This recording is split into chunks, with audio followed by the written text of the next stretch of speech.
just received in our newspaper. Around like the 2-inch work belts. I was like, sick. that's sick as fuck. That is sick as I fuck. don't feel Dude. like they make those kind of things anymore. I found 3 in a pawn shop, and I was like, oh my god, Yeah, you know they're all from like the 80s. they are. They're leather too, like real leather. Oh, Yeah, no, they're dude. sick. Yeah, okay, they're made fucking good then. Yeah, no, they are. Dude, I was actually having that thought driving here today is how they don't make things like they used to. No, they really No. don't. And like the first thing that came to mind was phones. Like how, especially with the iPhones, Mm-hmm. you have them for like a year, 2 years, like the whole term that you rent them for, Mm-hmm. and then they're garbage. And then Right. you're out of the contract, but you have to still go with the, you have to get a new one. You're kind of forced to get a new one. But you know what the thing is that you just brought up? We will get the new one. Do you know what I mean? Everyone will get the new one every year. It does not matter. Yeah. Like, Well, it- yeah, man. We want the bigger, better, always. Yeah. But for me, like, I drive a junker. Like Yeah. I drive a 2007 Ford Escape. Ooh. It has 381,000 kilometers on Does it. it actually? Yeah, I bought it for Fuck. $900 almost Oh, a yeah, year and a okay. half ago. No, I've had to do nothing on it. I changed the brakes. That's it. And that's it? Yeah, that's it, man. Drives great. And I look at it and like I remember the guy I bought it from. He's like, I did all the work on it myself. Like anytime I needed a fix, I did it. And I even feel like that thing of like things being fixed and not made to last like extends to like mechanics too. Like and I even talked to my partner about this. How where she's from, they like recycle everything. They gotta keep things working for a long period of time, so they'll find like interesting ways to fix things. Whereas here, it's like, oh fuck it, replace it. I'll buy a new one. You're buying Yeah. a new one, right? And it's just it doesn't make any sense. It's like she she has a mechanic that will do like basically anything and for cheap too. It's one of those guys that will hook it up. But, Yeah. Shout out those mechanics. right, man. There's few and far, I'm sure. Well, it's like I said that before one time too, where I'm like, I don't know what mechanics think like the average person's job is, but like they'll be like, I remember one time I was getting my truck safety because I drive like a just a beater. Yeah. I love my truck though. I love it. I've had it since I was 15, dude. Don't I love call that it a truck. beater. It's not a beater. That's You're a right. fucking workhorse. Thanks, That's bro. a champion. Dude, that's your partner, man. That is, bro. Yeah. That truck's been around for a minute, and I've driven so many people in that thing. Right, dude. Every time I make it through like a more than 40-minute road trip, I'll like when I turn off the engine, Do you I'll pet like the dash? I'll be Yeah. like, good girl. You got me. Good girl. Yeah. Dudes, Good man. girl. My car was overheating for a long Cheers, time, brother. because first there was a leak in the line, then the thermostat got stuck. Now I don't even know what the problem is. I think it's the water pump, but so it overheats if I drive for more than 10 minutes, like it's all the way in the red. So I had to push it and go 15 minutes one day. Ooh. So there's lights going on the dash. I could see a little bit of smoke coming out of the fucking coolant tank. Everything's making noise. Everything's making noise. When we got there, I was like, "That a girl." Yeah. You got made it. it. Right, man. You just like sit and relish inside the. Yeah. it's after the car's finished, you're like, yeah, I did it. Yeah. I was saying You got that, here. like, even the mechanic thing, though, I was going back to. I realized what I was saying, and then I forgot. Like, I one time had to get my truck safety. This is when I first got it, and they were like, "Okay, it needs new brakes and $1,000." And I was like, "Oh no!" Like, No way, for all man. my brakes, I paid like $250 for parts or something like that, maybe just less than that, and I just did it all myself because you have to go within like the 10 days after you get it safety or whatever. Yeah. So I was like, "Oh no! Like, I'm not paying you $1,000 to do my fucking brakes." Yes. So when I first got this vehicle, I tried to get it on the road legally, Mm-hmm. and I brought it to McDonald's Automotive, like and they wanted $3,500 to fix it, and they said it was gonna fall apart on me. I asked what they suggest I do with it, and I honestly junk it, like sell it for parts. I've been driving it ever since. I've driven it to Sarnia. I've brought it pretty much everywhere, like almost as far out as Toronto. Yeah. Fine, man. It's like Just change the oil and keep the brakes going. Exactly. it's for real. Like, it's just you gotta keep the vehicle going. Like, I was talking to my dad, so like it's interesting that you brought up cars because like so my dad's truck recently broke down. His truck is newer than mine. It's a 2010 Ford F. It's not like he got it though when it was brand new. He did, but through the years he's had it now, it's constantly broke on him. Like recently, he went to Windsor Weekend, Grand Bend there. Yeah. On the way back, it just shit the bed. Completely didn't run anymore. Oh no. Like just stopped. Like That's that not was what it. you want, man. And it's like, so he came home and he was looking at trucks, like went to a couple dealerships just around here, and he's looking, and I'm talking to him about it. He goes, I can't justify paying $55,000-$60,000 for a truck. He goes, I just can't. No. He goes, I don't want to pay that. No. And then after he's like looking at like, well, I have trailers, so I need to tow stuff. So he's looking at all the like Super Duty trucks, and they're fucking like 85, 90 grand. He goes, I can't spend 90 grand on a fucking truck. I just can't. Who can, man? Buddy, not too long ago, that was like a nice little house.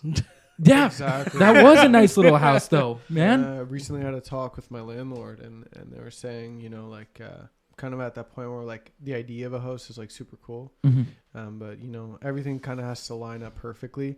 But I was talking to my landlord, and we were just talking about like when he started investing in real estate. It was like right before COVID, or like right when COVID happened, and the house we're in, he says currently could sell it on the market for like $500K. And he got it for like 233.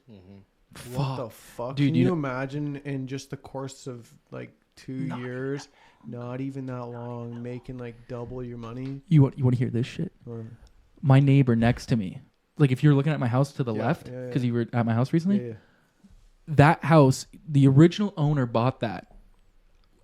He moved back in 2018. That house sold for $325.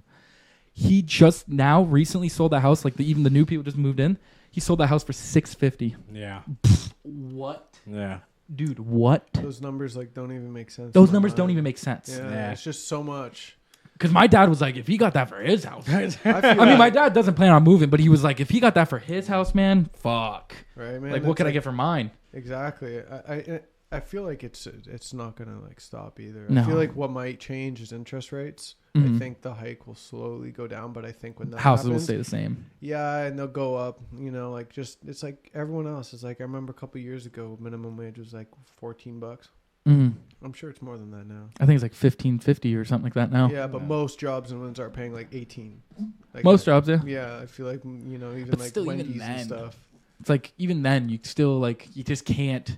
It's like everything is so fucking expensive. Like I think we talked about it even the last time you were on, where it's like you go to the grocery store, you buy these 4 items, and you're like, how am I paying $90? What the fuck is happening here? Yeah.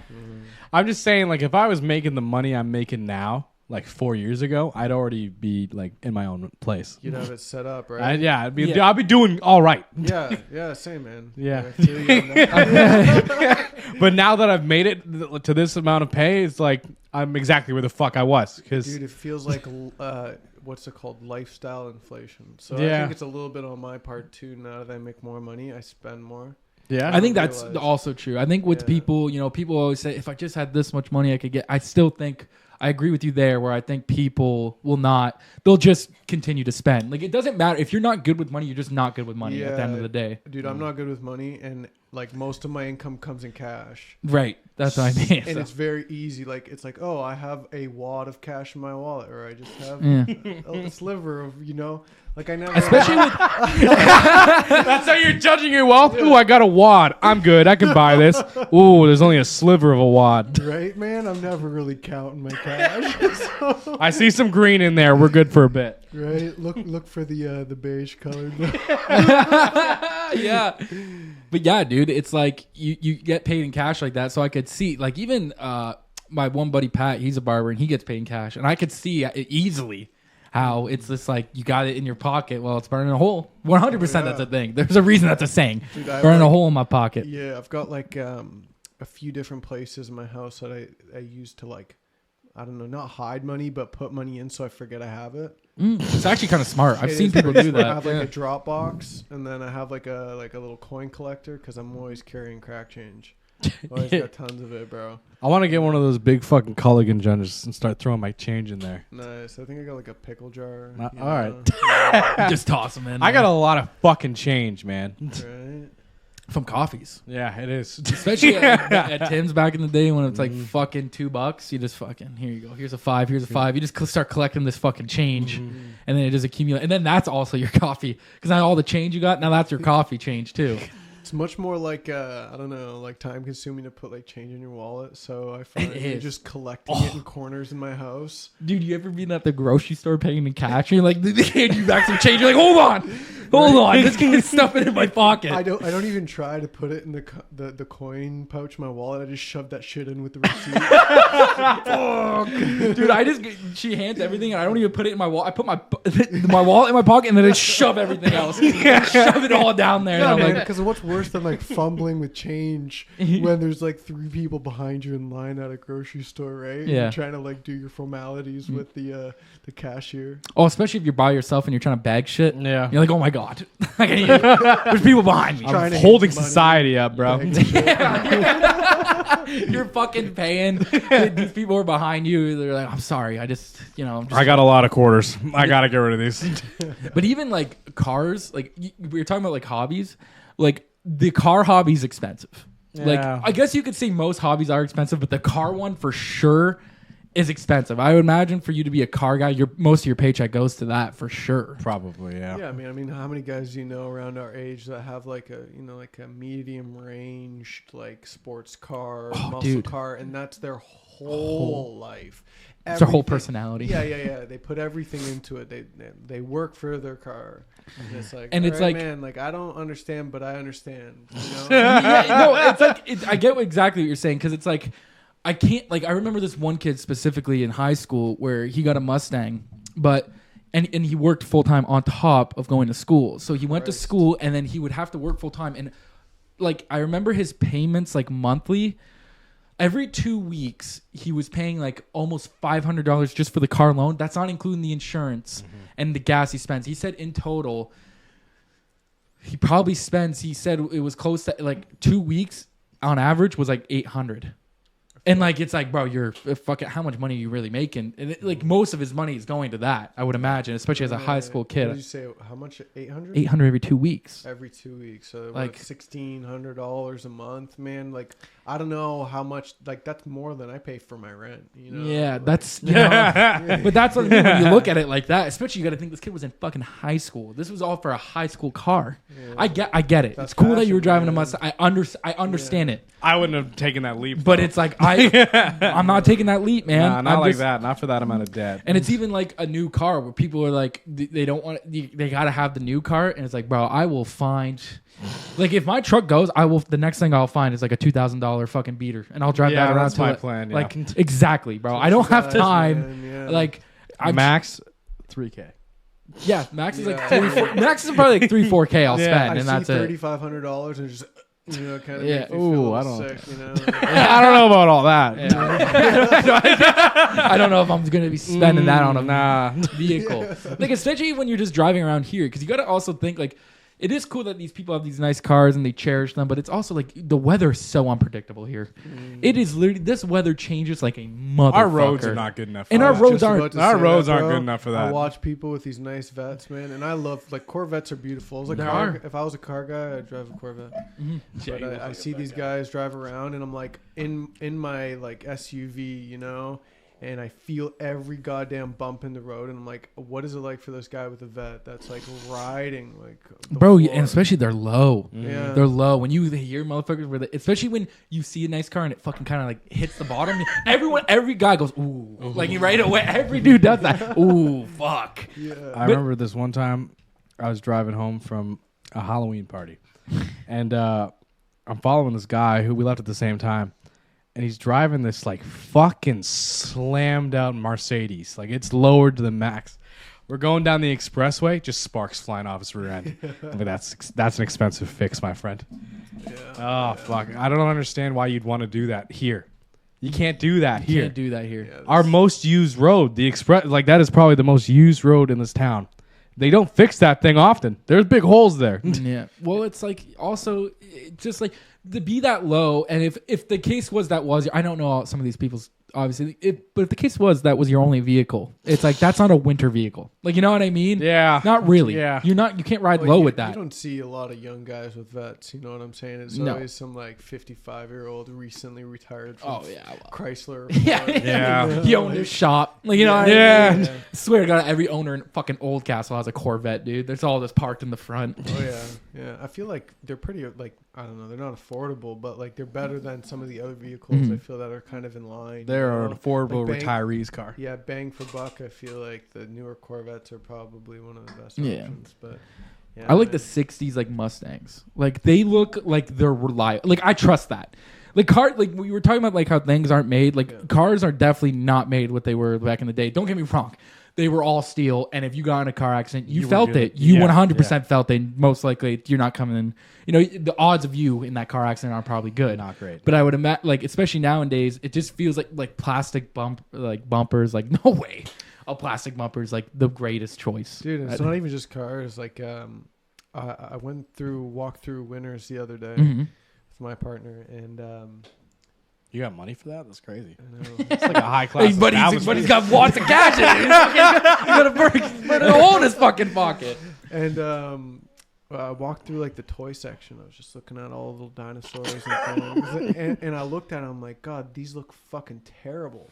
And it's like the look of like cheap plastic. And I remember when I was a kid, the third Jurassic Park movie was out, and there was like these dinosaur toys, and they were like textured properly. They looked detailed. And now the toys they have out now, man, it looks like Cheap shit.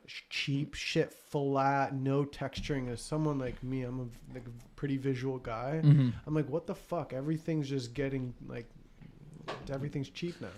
Progressively worse, man. It's just like I don't even. It's cheaper know. to produce, and they could charge the Yeah. same amount. And Is the people, thing. and people buy. That's a crazy thing. You know what's interesting too? The last time you and Rosemary were on, you guys talked about how you order from that one place. I think it's Nico Farms. I don't want to screw it up. That's right. Yeah, okay. And they don't use any like steroids and stuff in their meats, right? That's the whole point of it. All natural. Bro, I started looking for that more, even in supermarket. It is hard to find in supermarkets. I agree with that. You could taste a solid difference in like chicken. Like I'll get the non-anabolic stuff for chicken, and it's significantly Dude, like there's the a texture and everything. difference. Yes, it's funny. We said that at the same time, bro. That's exactly what I was thinking. The texture is so different. When you get a chicken that's been pumped with antibiotics and all that fucking GMO feed they're giving, it's like this smooth, almost like, I don't know, like fabricated texture. And then you get a chicken that's been raised on like, you know, bugs and grass and all that garbage, you know, like the good stuff. Yeah. And there's like inconsistencies in the meat. Mhm. Like that just makes sense to me, right? You peel like the layers of the meat back after you cook it, and there's some that's a little darker, a little red patch here and there. Whereas chicken that's like Grown in a chicken, cage. yeah, grown in a cage, like just like steroid fed, force fed kind of thing. There's none of that. It's like even like I remember one time I was cooking chicken, and it almost felt like I don't know what it exactly was, but it almost felt like the one breast felt really hard. So when I went to go cook it, it just was like it was just pussing. So I didn't know if it was like maybe the chicken had a tumor or something, and it was just pussing out as I was cooking it. But I literally was like, okay, this is just like not good. Yeah. Like, you know, like garbage. Like no way you should be. I mean, I guess you couldn't tell until you start cooking it, but it's like that. The fact that was even on the shelf is like insane to me. So now I actually look. You do pay more for it, but I think it's worth it in the end because I eat it. I feel different. I feel different when I eat it. Yes, there's a huge difference. I think we're going to see this more and more. I feel like obviously like the system we live in, you know, it's hard to feed everyone in a healthy way. Yeah. So the information that you know about these kind of foods will be suppressed forever. Do you think it's harder or just cheaper to feed everyone an unhealthy and fast-paced way? Well, it's 100% Yeah. cheaper, but I do agree with like the natural way of farming. You can't keep up with the demand. No. I do believe that. Like and so I think we talked about it last time you were here. I believe a lot of those farmers do want to be, you know, not doing that, but I think it's just like they have to keep it alive, and like everyone's just scrounging, so they're like, okay, I'll do this. Like, you From know, what I understand, there's already pretty thin profit margins for like farmers. Yeah. You know? So like, it's just like it's very unfortunate because it's like when Rosemary said that, I really took into consideration. I started looking at stuff like that, and I started eating when I was picking out my proteins. I started eating like that, and I was like, I get it. Like I 100%, especially like the fact that she went home and realized that. I was like, wow, that's an eye-opening thing, right? Right. Like the fact that, you know, you went home and you're eating like, I believe she said goat. yeah. But goat and stuff like that are just like raised there. I think that is She significantly felt better, different. man. Like all of her like almost like autoimmune things went away when she went back home, and she started feeling better. And she came back here, and like asthma activated, her breathe, like, you know, just these little tiny things that so many people have around us. Yeah. It's like I think I said this the last time, like when I went to Cuba, it was the same thing. I went there and I noticed that like all of my allergies and from the food, like I felt lighter, I felt healthier. And it's like all that stuff in Cuba, you know, it's all made there. It's crazy too, and we're probably gonna get every time we have you on, dude. You're the only every time we have you on, only things that get flagged because we'll have a thing on the fucking, you know what I'm talking about? Spotify that always gets flagged. But I was gonna bring up this, you know, the big news about like COVID coming around again, right? Oh, and Christ. one of the a reporter asked, I forget who it is. I don't know if it's the House Secretary. I forget. So I apologize there, but. They were asked, like, do you advise people to, you know, get healthy and work out? And they're like, yeah, but, you know, make sure you get boosted. Like, you know, also they still they still push it. And there's still no push on, you know, the working out thing, which is very, or like not even working out, like just taking care of yourself in general. I don't like working out because people associate working out with like just lifting weights And just walk. and like that's a not little bit, like get off your ass. That's Bro, it. That's all you need to do. it. Like I feel like if everyone was just to move a little bit, like walk down your street, walk back, Well- and then do it twice. well. Think You know, about like, think about this, What will that dude. take from you? You know? It's like if you wanted to start slowly improving things in your life, you could, like, I know tons of people who always go out for lunch every single day while they're at work. If you took the 2 seconds to pack something, whether it's like, it doesn't have to be nothing big, man. Like you ate something like that, or let's say you work in an office. Well, why don't you park a little further back in the parking lot? And why don't you, instead of taking the elevator, why don't you take the stairs? Like, I think there's things, I think people, it's a hard thing to start getting into. I believe that because now you're introducing something that you've never done before, and I can understand that from a person who's We're never done creatures that. of habit, you know. It's very Yeah. easy for people to slide into habits and just keep them, you know, especially bad ones. Yeah. Good habits are hard to make, Mhm. even harder to keep. Right. You know, like it's one thing, you know, of changing up your whole. It's like happens every year. The January 1st, everyone starts going to the gym, and then it's like slowly. Gym's starts biggest to time to die- profit. right? And it just slowly starts to die down. Yeah, it's always about like 3 months in that it starts to fade Well, out. because January is a terrible time to start, bro. It is. It's still winter. It's- No one's motivated in the winter. The winter here, they're just miserable, dude. They're Like, miserable, man. Yeah. You can't start changing your life up in the worst part of the year. And what's crazy? to think- Well, it's like it's seasonal depression too, right? For people, like if you're like, it is nice that you're trying to take the step, but it's like, especially with the working out thing, it shouldn't be like a set time thing. And I feel like people get focused on that, where it's like, oh, I didn't do this then, so now I got to beat myself up for it. But when I personally, what I think, like if you, let's say you started going to the gym and you beat yourself up because you know, let's say you went for a week, you didn't miss a fucking day, you did good. Next week rolls around, oh shit, well, I missed a couple days. Yeah. But the thing I would say is don't focus on what you missed. Now be like, okay, I got to be better than last week now. And if the case is where it's like you start like that, you start rocky for a couple, because it's new. It's not a thing that you're used to. So I expect you to be like, I don't want to go this day. Yeah, dude, if you can even give a day to Yeah. be healthy, that's it. I feel like that'd make a big change. Like I've been hearing more and more people talk. Like I interact with quite a few individuals, and it's I've heard it from at least a few of my clients now, where it's like, oh, this COVID thing, this new COVID thing. And I'm not well versed in what they're talking about, but I'm sure it's along the same lines of the same BS they've been spewing for years. You know? Well, I know in the States they've made universities do like the whole protocol thing again, 6 feet away and Like 2 of mask them. up.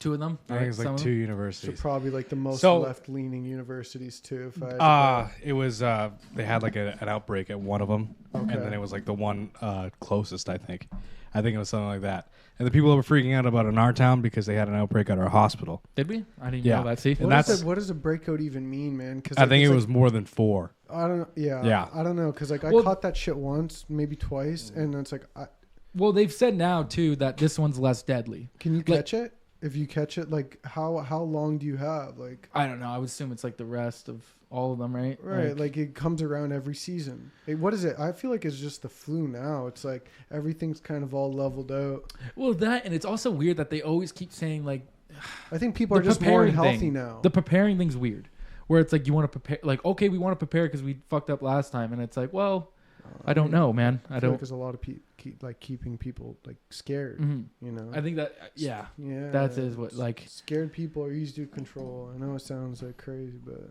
ah scared people are easy to control, and it was shown. I feel, especially here, like during all that time. well yeah, it felt weird. It felt really weird because you didn't want to like step on any like everyone was like whoa, Dude, whoa, it was whoa. a very sensitive Yeah. thing to say, and it's like if. I feel like my job gives me a little more freedom in that regards because I can just say like, well, fuck it, I didn't take the shot because like I'm doing this, like I'm here and I didn't have to. Yeah. There's so many people like Who didn't have that? they didn't have that luxury. Oh So- no! If you took the shot in my field, people called you a moron. That's funny. In my field, if you were like, you trusted the government? Are you retarded? Like, what the fuck's wrong with you? And I'm like, oh, fuck us. I don't even know you, man. Who are you? Yeah, you're like, who are you, bro? It definitely brings like the absolute worst out of both sides of thinking, where there's like trust and authority, and then there's the distrust and authority. And ever since like I was a young person, I hate the idea of authority. Just kind of like triggered There me. is some people that are like that, but then there's like the total opposite where people are like full control. Yeah. Like the government should have full It's like, control listen, of everything. Yeah, like they should ration out our food every day. Like it's all good, you know. Like Yeah. if Big Brother has us, Yeah. it's all good. I feel comfortable. You It's know? very interesting because like I'll hear like people on podcasts talk about that where it'll be like debates of, you know, one person is an anarchist and the other person's like fully like I think the government should have full control of everything. And it's very interesting when those two people are debating because I feel like when you realize two sides of things of people debating, whether you can listen to like a lot of debate podcasts, whether it's like the Lex Fridman does a great job on his. Fantastic. I think Yeah. we always mention that every time you're here. Yeah. But like when you listen to these, you find out actually a lot of them have common interest, which is weird. Which is weird. Like the root of it, like the core of it, is not similar. But when they start talking, they'll be like, "Oh yeah, I agree on that.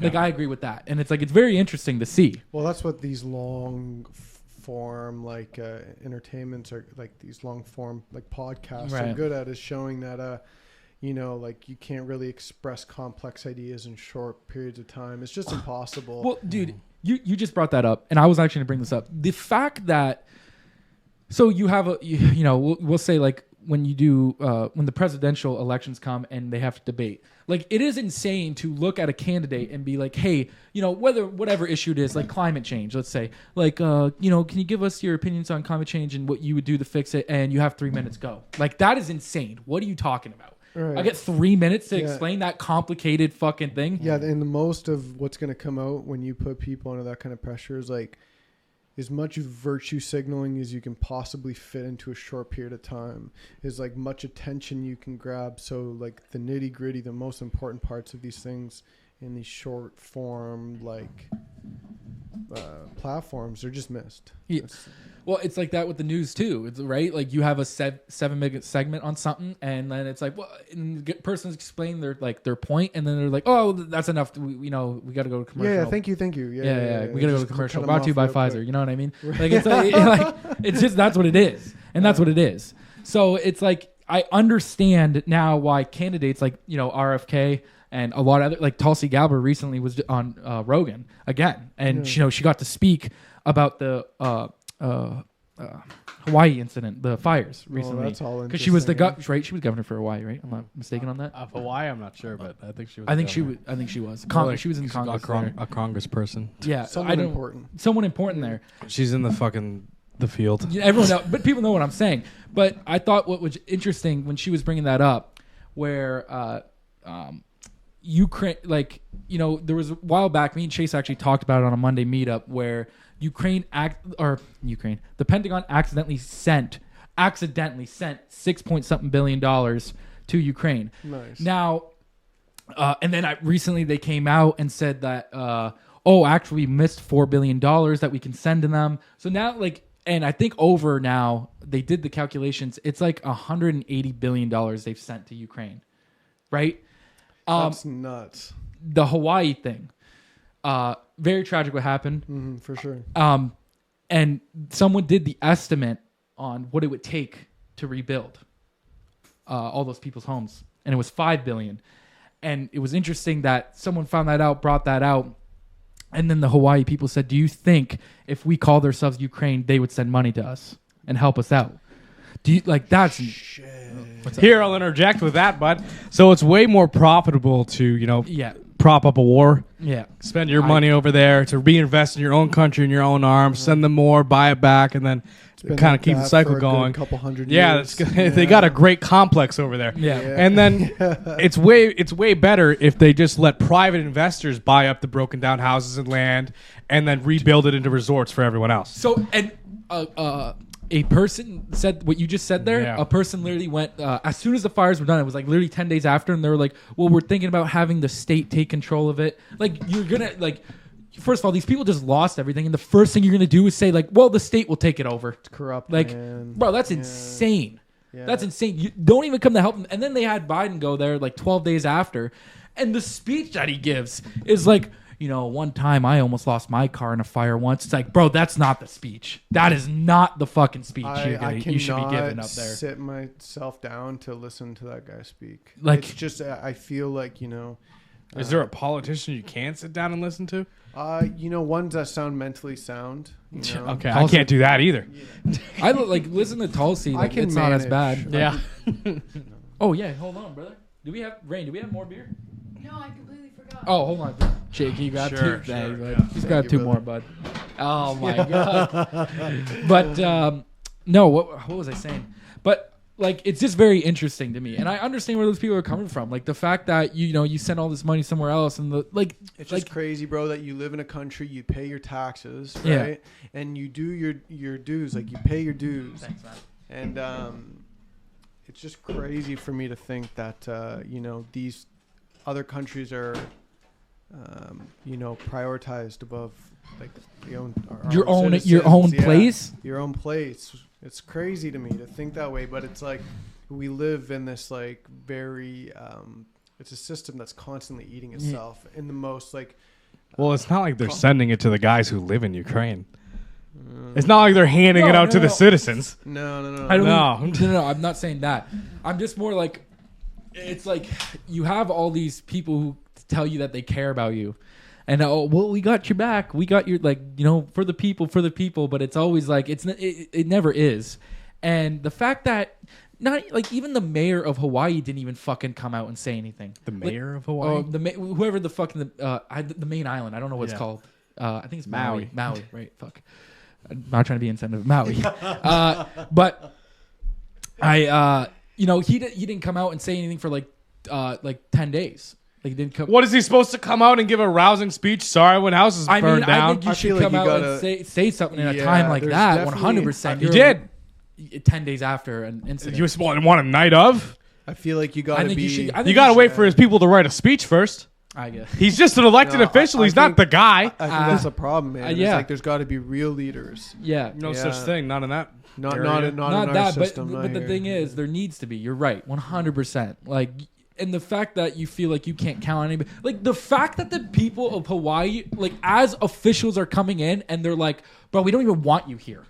Like, this, yeah, great that you came after everything. Like, I understand they couldn't do something right at that time, but the fact that it took you so long, and not to mention when they asked him to go earlier, he was like, "Oh, I'm busy." Like, I don't know if you're. What are you busy with? What are you man? busy with, What's more man? important Like, than people that? just lost their fucking homes. You got to be a leader for a second. People lost their lives. Yeah, people lost their life. Like, I don't know, man. I just like, The people of Hawaii, their vote isn't very yeah, present in the House, so they don't really need to go over there and do a press conference right away. I guess, but it's If it happened in fucking Texas, yeah.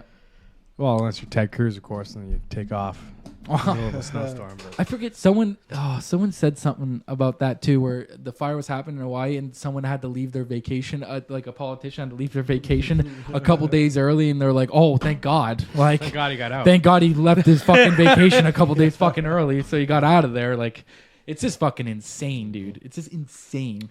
Yeah, I don't know if you guys noticed this, but I definitely noticed that things just seem to be more and more corrupt.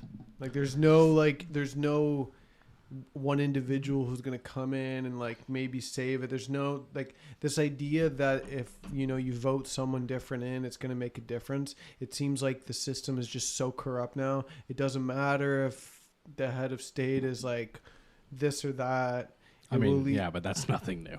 Yeah, I know, That's but nothing it's just new so at much all. more like apparent now. I think. I mean, Because it's it's shoved in our face all the time. it's shoved in their face, and And we it's have not even common denied. sense. especially if you have Twitter. Yeah, if you got Twitter Yeah. and you have common sense, you're kind of like, they're not really doing anything over there, are they? Mm-hmm. They're really not doing shit over there. Yeah, it doesn't. I felt before like I was a smart person figuring out all the garbage that the government was up to, but now I think you don't even have to. You don't have to be that smart, You man. don't have to be that smart at all. Like If I can it's- figure it out, you don't have to be very bright.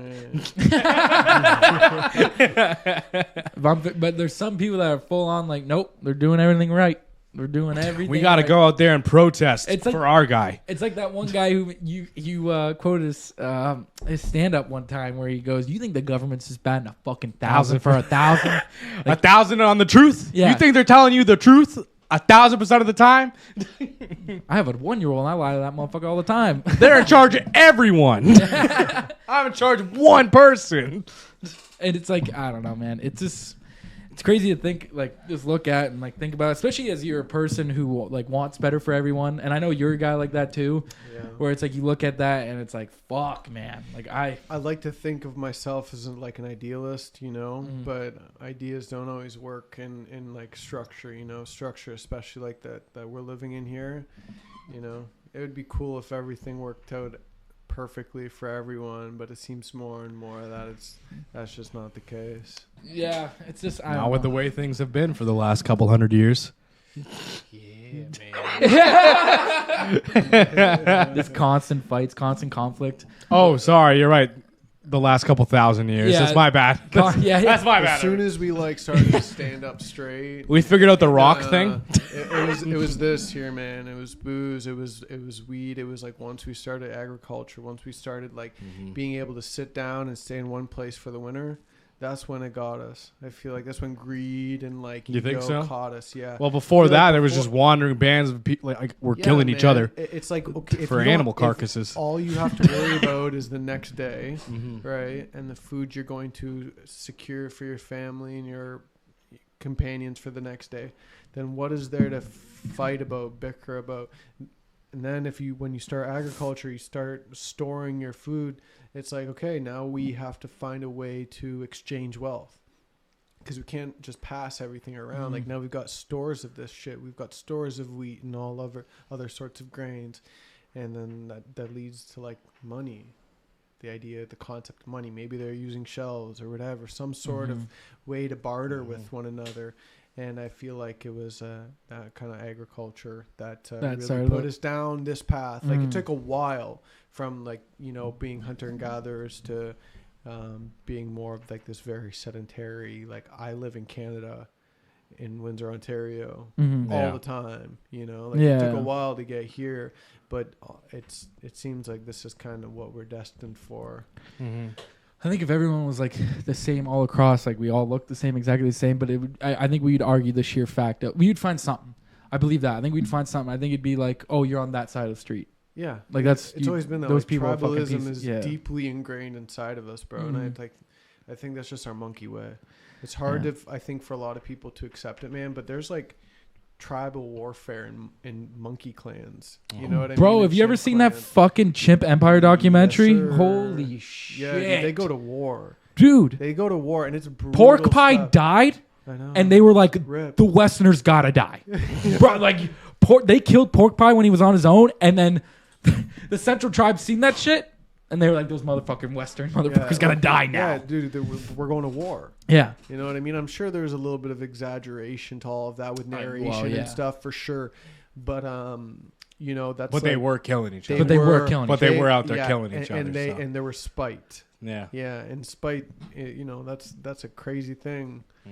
It's so interesting too, where like you get it from like their sense of view. Like no other male can jump from tribe to tribe. The females can, but the males cannot do that. Like if you were a male and you went to the Westerner tribe, they'd kill you right away. Yeah. They'd kill you if you didn't like the way the Central tribe was running. They'd kill you right away. Yeah, well, and the only reason that the females can leave is for genetic diversity. You Yes. know? Yeah. So there's no inbreeding and stuff. Yeah, yeah. And that just makes sense. That does make Yeah. sense. But like I don't know, just like Well, it's just more competition.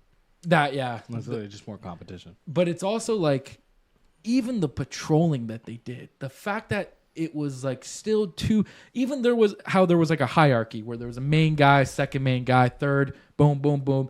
It was always like the 7th or 10th chimp that was the leader of the patrol, and they never itched to get higher. Dude, it's always been some Game of Thrones shit. Yeah. Yeah, it's always been some climb the ladder, who's on top, who's the alpha, who's the boss.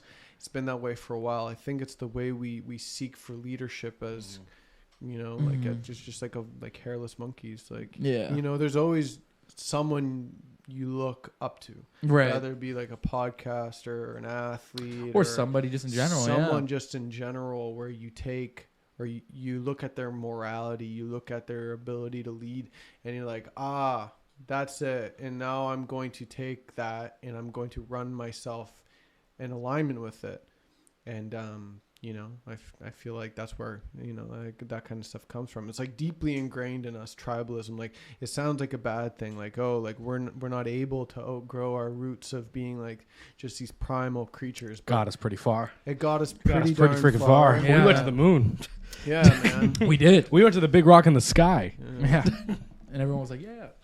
For like a minute. For like a minute, or maybe two. But it's like crazy that even like, I mean, I think India just went there, didn't they? Yeah, for less than it costs to make the movie Interstellar. Oh my God. Okay. Not kidding. Wow, that's Yeah. How much did it cost to make Interstellar? So much that it costs less than it costs more than going to the moon. I don't. That's insane. That's actually crazy to think about now. Great movie, by the way. Great movie. Fantastic. I've watched it like 3 times. I've watched it so many times. Have you guys watched Arrival? Yeah. So many times. I think we discussed it for nearly 20 minutes. I watched it on shrooms. On the shrooms you gave me. That's probably why he watched it, because we discussed it. Yeah. Yes, absolutely. The shrooms are telling me watch moment, Arrival. I actually just had Just little like the mushroom movie. trip a couple days ago. Yeah. How's that? Tell me how that was. Powerful medicine, man. Powerful medicine. I'm always humbled, man. Were you trying to look for something this time, or I know you're always like that, but like no, I don't think there's anything in particular that I was looking for. I was just it gives you good insight on yourself, even things you might not have been looking for. And what definitely stuck out to me on this time was that after the whole process of kind of like losing my sense of self, and I started coming back to my being, like, this is my body. Oh, this is the floor. I'm in a house. Yeah. And I'm in Canada. When it all started coming back to me very, very slowly, this is over the course of like basically going from like panic and anxiety to like letting it go, because you can't fight the experience for too long. Like it gets very overwhelming. Like I was in the washroom on the floor, like just hysterically laughing and crying at the same time. It was beautiful. Yeah. But there's this progression of like you lose yourself and then you find yourself again. And that was the one thing that really stuck out to me, was like looking at myself in like a new light, like a light that's not affected by any sort of perspective, like especially like my art. When I like was coming to being and I finally found my feet, I was able to walk, because before I was just so stoned, I was on the floor. And I got up and I was able to find my phone, and I looked at some of my tattoos and I'm like, holy moly, it's pretty good. that's fucking crazy. Dude, I wanted to say, like, that was one thing I was going to bring up too today, like following you and you being way more active on social media now since like when I first started talking to you. Like, your work has improved so much, man. Like it is like from the first time you ever did the podcast, when you were showing us stuff then to now, is like, it's very good, man. I really appreciate it, It's bro. very good. I did some gnarly dragon wings the other day. I seen on that. This girl's back. Yeah. So that's this piece, and I did it right before I tripped. So I did those, and then I took the mushrooms when I got home. And I was looking at that afterwards, and it was cool because, like, as an artist, you're constantly criticizing yourself and what you make. But I was able to, like, in this space, like, look at it from a non-Tylor perspective. Yeah. And I'm These like, ones right here? yeah, the middle ones. Yeah, it is. That's a sick jellyfish. Thank you. I didn't see that one. That's a good one. Dude, you must have the most steadiest fucking hand. Oh, dude. Yeah, you got to have a real Like- steady hand for sure. Wow. Yeah, Tyler. That one's I like how quite it looks small. like it flows, man. That's sick. You do, like, that's what I mean, man. Like the progression through the, like, even the last year and a half I've known you, it's like fucking insane. I mean, man, with those dragon wings, it was like I couldn't, like, I was so like just like ingrained in the process. Like I just remember like trying to like picture like what these would look like. Mm-hmm. You know, like what dragon wings would actually look like if nature evolved them, if nature evolved.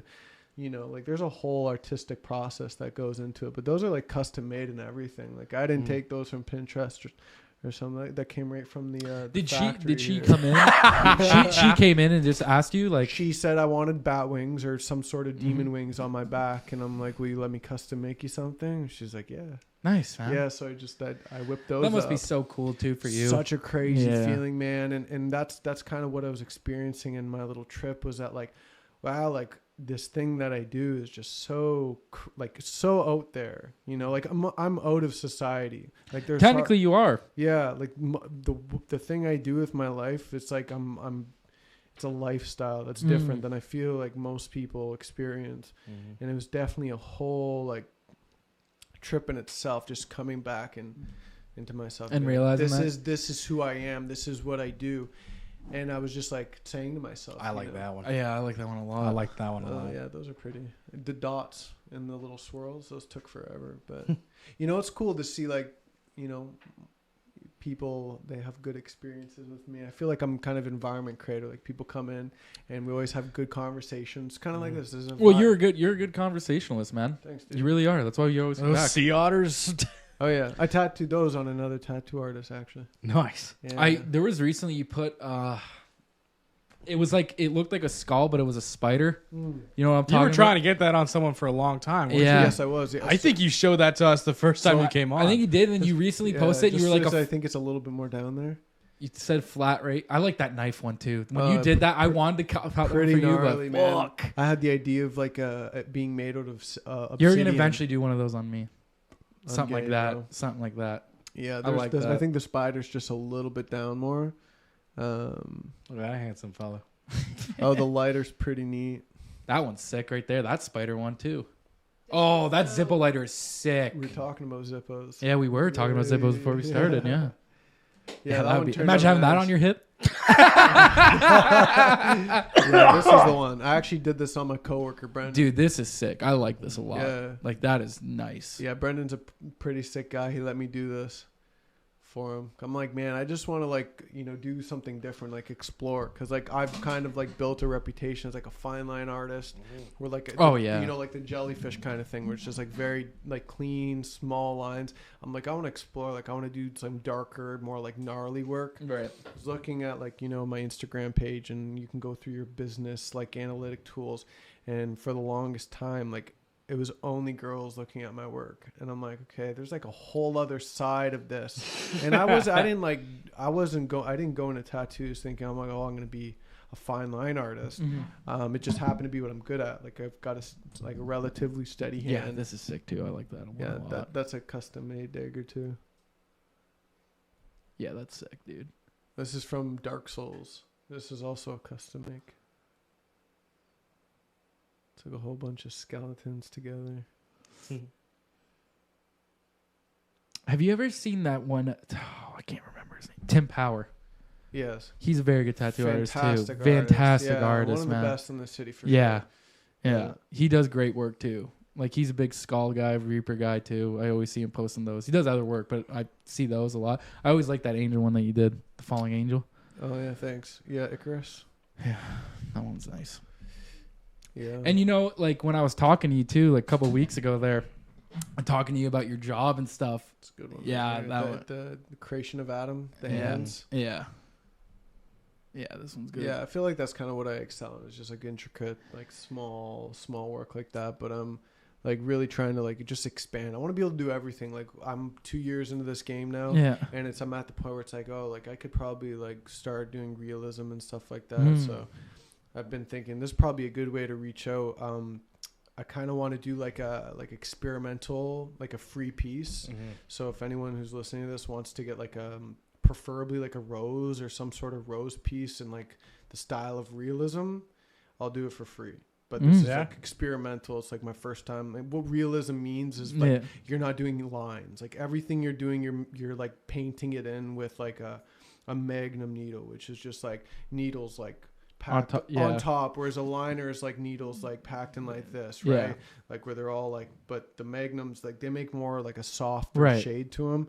And I feel like I'm kind of at that point where I can like, you know, explore into different kind of sections into tattooing, and someone's got to be the first one to trust me with it. And, Yeah. like I know if I were to post on my social media, like You'd probably get someone? Oh, for sure, someone would pick it up. People love free shit, Yeah, especially dude. when it's tattoos. It's hard to Oh, say yeah. no to free shit. Yeah. Well, dude, it's like, especially you as a tattoo artist, the fact that, you know what I've always noticed with someone who starts something and the process or the growth of it, I really like that the fact that you don't stay in your comfort zone, you kind of move out of it. Like, I think that as like a person, I think that's what you should do. Yeah, I mean, like, how do you not? you can't be comfortable all the time. I think it's Yeah. good to have a little discomfort. Like the fact that you want to try realism and you have like the Yeah. idea, I think that's a great idea. Yeah, man. I feel like as soon as you start being comfortable, life kind of loses its edge. You know, like you have to constantly be seeking for new ways to express yourself, and to like form new ideas and to form new habits. Like you got to be evolving. You do. Yeah. You can't be in stagnant water. You know, you can't just be still. You got to be in motion. Life is just motion, you know. You got to constantly be in motion. Dude, I've even had like, you know, people listen to like this podcast and then I'll have people talk to me about it. Like I had one guy talk to me. He's like, "Oh man, that's pretty cool that you did that or whatever with your buddy." And, you know, I really want to do it. And I'm like, well, like, why don't you Just do it. Then. why don't you just do it? And then after he's like, well, I don't want people to make fun of me. I was like, what are you talking about, bro? Make fun of you. I was like, listen, bro, if someone's making fun of you for doing something a hobby that you want to do, fuck them, bro. If there's one thing I could tell people, truthfully, if you were really worried about what anyone else thinks, are they going to be there when you're dying on your deathbed? Probably not. Like, no one's going to be like, hey, that fucking kid that started that podcast, remember him? Like, you know, no one's good. Not one person is going to even remotely think that. I feel like the biggest gift in life is to be able to express yourself Yeah. artistically, Right. in some way, shape, or form. And like so many things can be viewed as art. It's like art is just creating. What Right, are you yeah. creating in life? Like you can be a consumer, and that's what the world wants you to be. When I said I feel like I'm outside of society, it's because I'm a creator. What I do is I make. You know, and I feel like you can do that in many forms. Like this is a version of creating. So why, bro, like I've been so supportive since you started this, because I see it and I'm like, oh, I see myself in that. Like I see the artist soul in what you guys do here. So, but I feel like that's super important. I always feel like we talk about like important life philosophies to have. It is, dude, because you brought it up one time, and I agree with you ever since you brought it up the first time. Like, if you ever, like, the sheer fact of, like, I had this problem where, especially in my late teens and maybe, like, the beginning of me turning 20, I really cared of what everyone thought. And the more... You really didn't act like it. I didn't act like it at the time. Oh, because you were like... Yeah, I was at that time, but now it's not that. It's like I just thoroughly enjoy doing things that I'm doing. Like I'm happy that you know, we talked about it for a long time, but you know, we were talking before we started the DayZ thing. The fact that me and him wanted to stream DayZ, and like, you know, people can listen to it as they choose and stuff like that. I don't think it's even about. Because people will be so cautious about like the listeners, and I'm like, I don't know if it's even about that, dude. Nah. Because it's just literally about like it being out there, and if you listen to it, great. If you don't listen to it. Like there's 5 million podcasts out there. You don't have to listen to this one. Like you don't, bro. No. You don't. Well, when I saw that you guys were doing it, I thought it was really cool because it's like getting out of your, like, it's probably something you guys do in your spare time, just to have a good time, right? And the fact that you guys are like aware of the fact that you guys are like essentially content creators, like you make you create something, and that's like your personalities. People come and they chat with you, like myself, because they're interested in what you guys like have to say. Like, I'm here because I like you guys, and I always want to hear what you guys have to say, like, you know. So that's the same thing. Like I checked in on the stream of you guys playing DayZ the other day. Wow, and thanks. Dude, I was actually playing it on TV at the shop. I had a whole bunch of like there's clients there and everything. Yeah, you hear me and him. Yeah.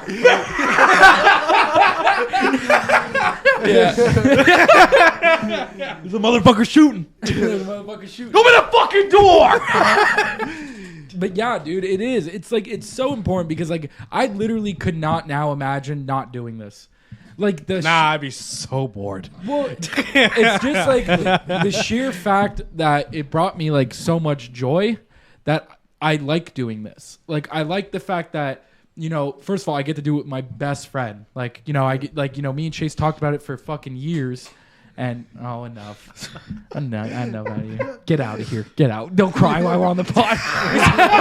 That's rule number 9. But no, like the fact that I get to do it with my best friend. The fact that not even that, like I got to reconnect with people. I got to reconnect with you. I got to reconnect with my one buddy. Would have never thought, man. Literally, would never when you thought. meet someone and you're like, oh, that's a cool person, but you don't think you'll ever meet them again. Yeah. Like before we started, we were talking about how like this just kind of this is like the opportunity to create communion. Yeah. You know, like to meet individuals, to catch up with individuals.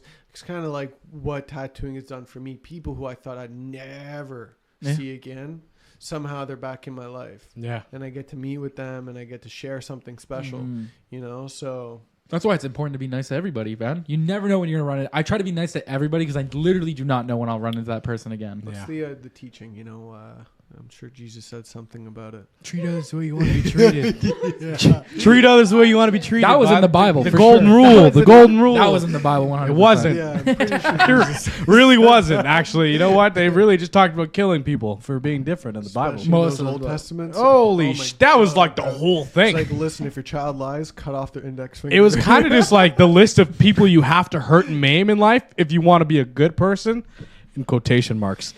Well, the craziest thing about the Old Testament is how jealous God was. All He the was time. pissed at something. I don't know what did him in, but he was angry for a while. It's kind of just like, I don't know if you should be praising this guy if the only stories you have about him is his spiting whole towns for like one guy fucking up. They had to do something about it, you know. Like everyone was so pissed at God. God was up in his conference room and he was like, "Listen, we're sending down Jesus."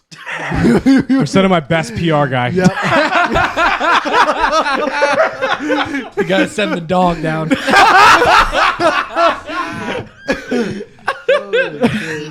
Yeah, dude. Oh, shit. Fixed everything, man. Fixed everything. Erased all the sin.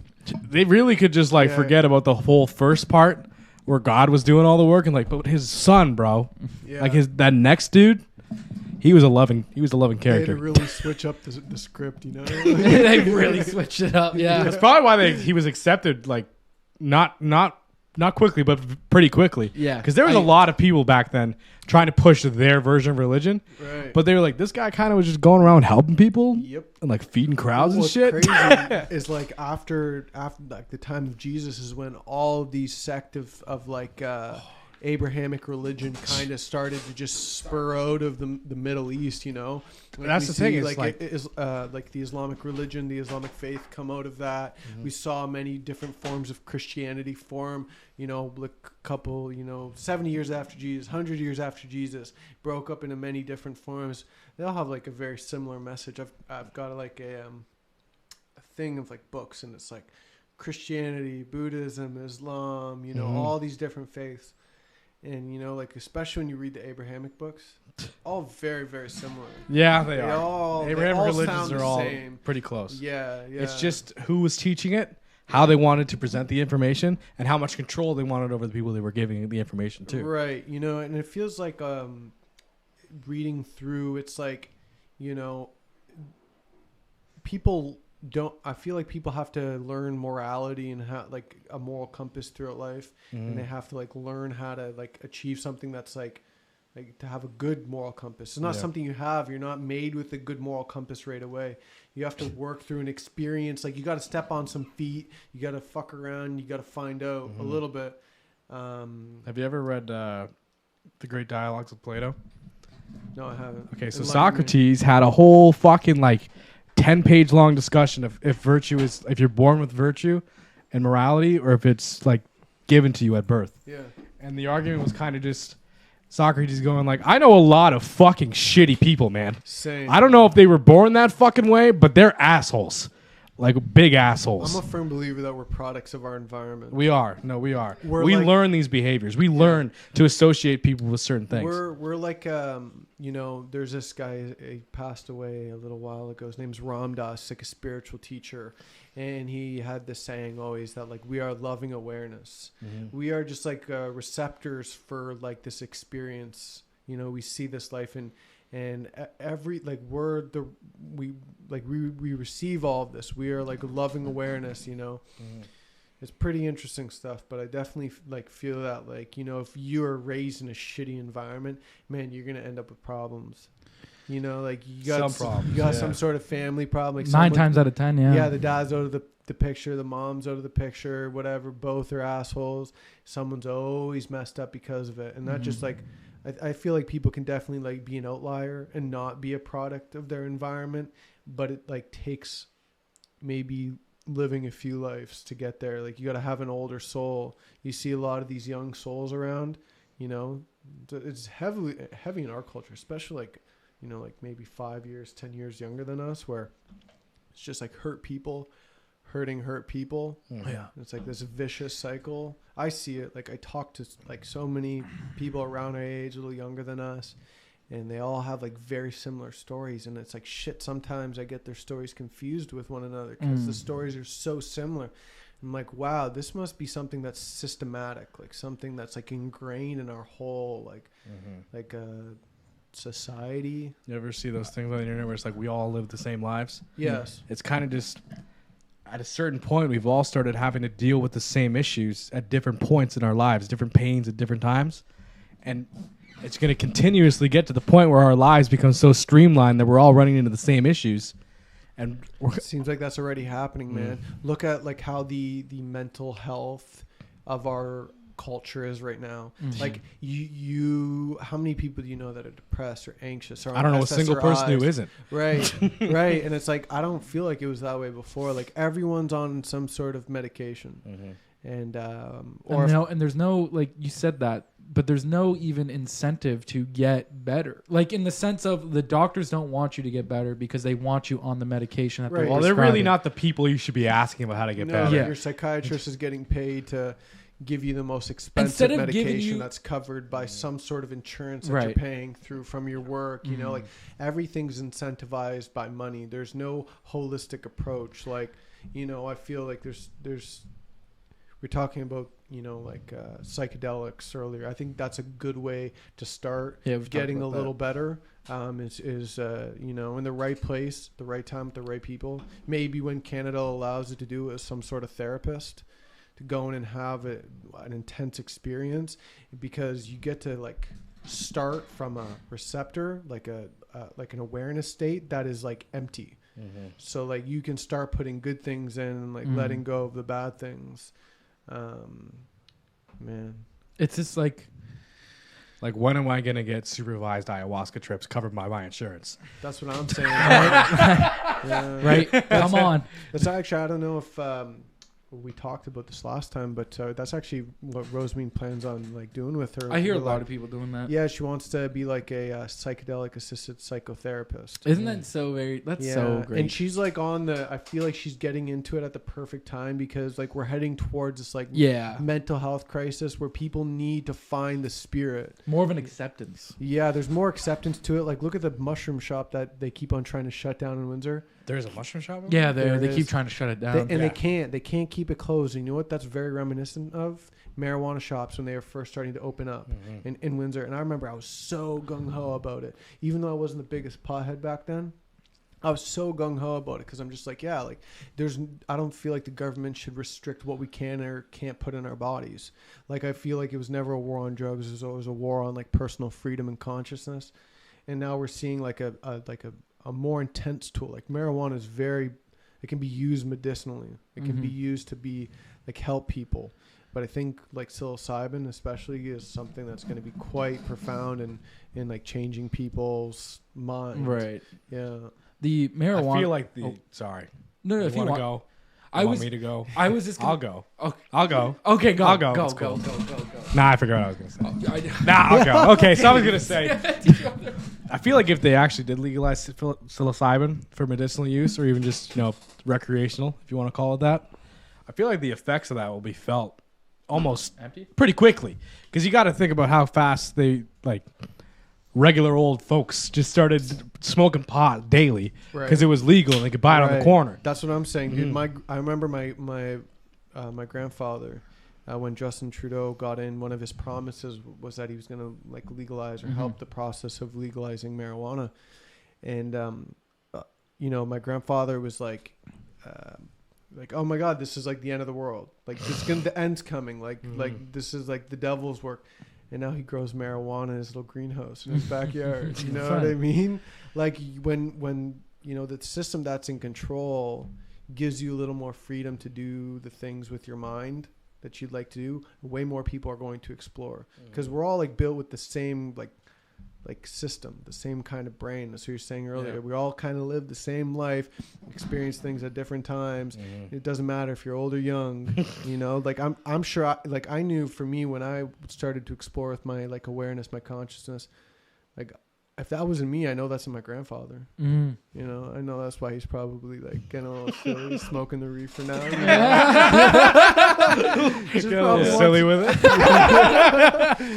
I feel like that's in all of us. You brought up the psychedelic thing of like, of helping people with like whether they've had like various traumas in their life, and when you guys were talking about that, like of people suffering and stuff like that, I'm gonna say a story of a guy. I'm not gonna say his name, but his mother died giving birth to him, and then his dad resented him for it. You were talking about people who grow up and something like that, and when you grow up already in something like that, where your birthday is a reminder of something. At the time, I knew this individual felt like it was his fault, and then he felt like it was his fault that his dad didn't love him. It's a lot of guilt, man. It's a lot of guilt, and it's very interesting about this individual because he projected it through violence. He was a violent individual, but he was also weirdly loving in a way. It's very weird to say that because as a violent person, but I remember one time specifically he was crying and he goes, "Why does no one love me? Like why does no one care about me?" Because at this point, he was getting into trouble and he was getting kicked out of his grandparents' home at the time because that's where he was living. So it's like you understand from that person, but they don't grasp the fact of, maybe there's various different things going on in that person's mind, right? And to sit there and tell them like, well, this is what you got to do. I don't know if that's it. I think that person needed guidance. 100% that person needed guidance. Everyone in that situation kind of needed guidance. Kind of needed guidance there. Yeah. But it's like, like that was that individual starting line is what I'm trying to get at. Yeah. Like, do you get what I'm saying? Like, some people don't have the same fucking starting line, equal, right? Man. It's not equal. You're born in, you don't choose your family. Right. You don't choose the situation you're born into. It's very impressive to me when I see people who are born in like less than ideal situations do good things with themselves, because it's honestly hard to pull yourself out of that mess. Yeah. Well, it's why, especially, I think we actually brought this up the first time you ever came on, is like, we talk about how people from different neighborhoods, they go to jail, they get out, but no one used to hire them because they went to jail. Yeah. So what's the resort of making money? Well, I gotta sell drugs. I gotta do this to make money. Yeah, I have to work in between the lines. I gotta finesse. I gotta do something illegal, frowned upon to make it. Like, for guys, it's like selling or violence. For girls, it might be selling their bodies. It's like, but like when you're born into these parts, like, what do? Like, you're born into a less ideal life. Like, how do you pull yourself out of that? Well, it's even like I used to watch this YouTube channel. I honestly suggest everyone go watch it. I keep suggesting every time, but it's called Soft White Underbelly. And this guy, he interviews people off Skid Row. So he's in LA, and I've mentioned this one before, but it was like this girl who started prostitution at a very, very young age. She was like 12 or 13 years old. Jesus. And she talks about it. And one of the things she talks about is how her mom was in prostitution and how she got into it. And then one of the stories that she specifically said that stood to me was like, she got picked up. They went down an alley. The guy, robbed her, sexually assaulted her. And then when she went back to tell her pimp, the pimp was like, well, it doesn't matter. You didn't reach your quota for the day, so get back out there. Like, you know what I mean? Like, that is like a person here. I'm not saying that people here aren't having like situations, but a person there versus a person down in Skid Row, I think those are very different. And it's very like, that person too, to get that. And she had a couple face tattoos, and the guy asked her like, "What's with the face tattoos?" And he goes, "Well, this is like each pimp branded me, so each one has a brand." She had 3 different pimps or whatever. But that's like that. You know what I mean? Like that. She didn't get a fair starting line. No, man, and not many people do. Like, and it's seeming more and more, like I was saying earlier, like how so many of these people I interact with, they kind of have the same story. It's like broken couples are having kids to like fix their relationships, doesn't work, and then the kid's born without a father, without a mom, or sometimes even worse, like just a total dysfunctioning, like you know, if you're, what do you look at as a kid? Where's your guidance? Like, what builds your moral compass at the beginning? You know, it's your parents. Yeah. If you don't have that, like, sorry, I got to take a little washroom break. Oh, you gotta take a break? We can pause it. It's all right. We'll take a break. For the last like 30 minutes. No, it took me a minute. I fucking shaked it in your face a bit. I put it down. You didn't even fucking. You You look right at me. We're in deep conversation, man. Yeah, that's why I didn't go. Hey, can I get some water? Have you seen the thing that's happening to all these Twitch streamers who wear these things in their heads? Oh, are, yeah, like, they're fucking concave. Oh, well, that's for us. So For I'm- That'll be I us. feel like you're wearing protective gear right now. with your Oh, little the cap. hat? You think I so? think it's helping. Maybe. Yeah. It's even like we always talk about the streaming thing. That is so cool in itself too. Like the, I mean, now that we're doing it, I guess, but like more of the fact that like people figured that out so long ago.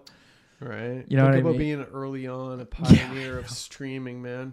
Like the idea of just completely advertising yourself and like playing something or just whatever. There's people who do all sorts of weird things on Twitch. Do you know how the streaming thing really started kicking off? No, tell Give me. us a history lesson. Speed running.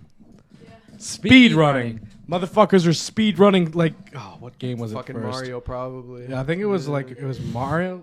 There's a Mario 64, I think it is, the Yeah. one in the castle. Mhm. That one, people figured out how to fucking speed run. Oh yeah. Yeah, Well, I think I they've- played that one. That was the only dude, Mario game That I was a ever played. great game. Yeah, it was. Yeah, I remember the Nintendo 64 had some good games on it. Like I Star still have Fox. mine.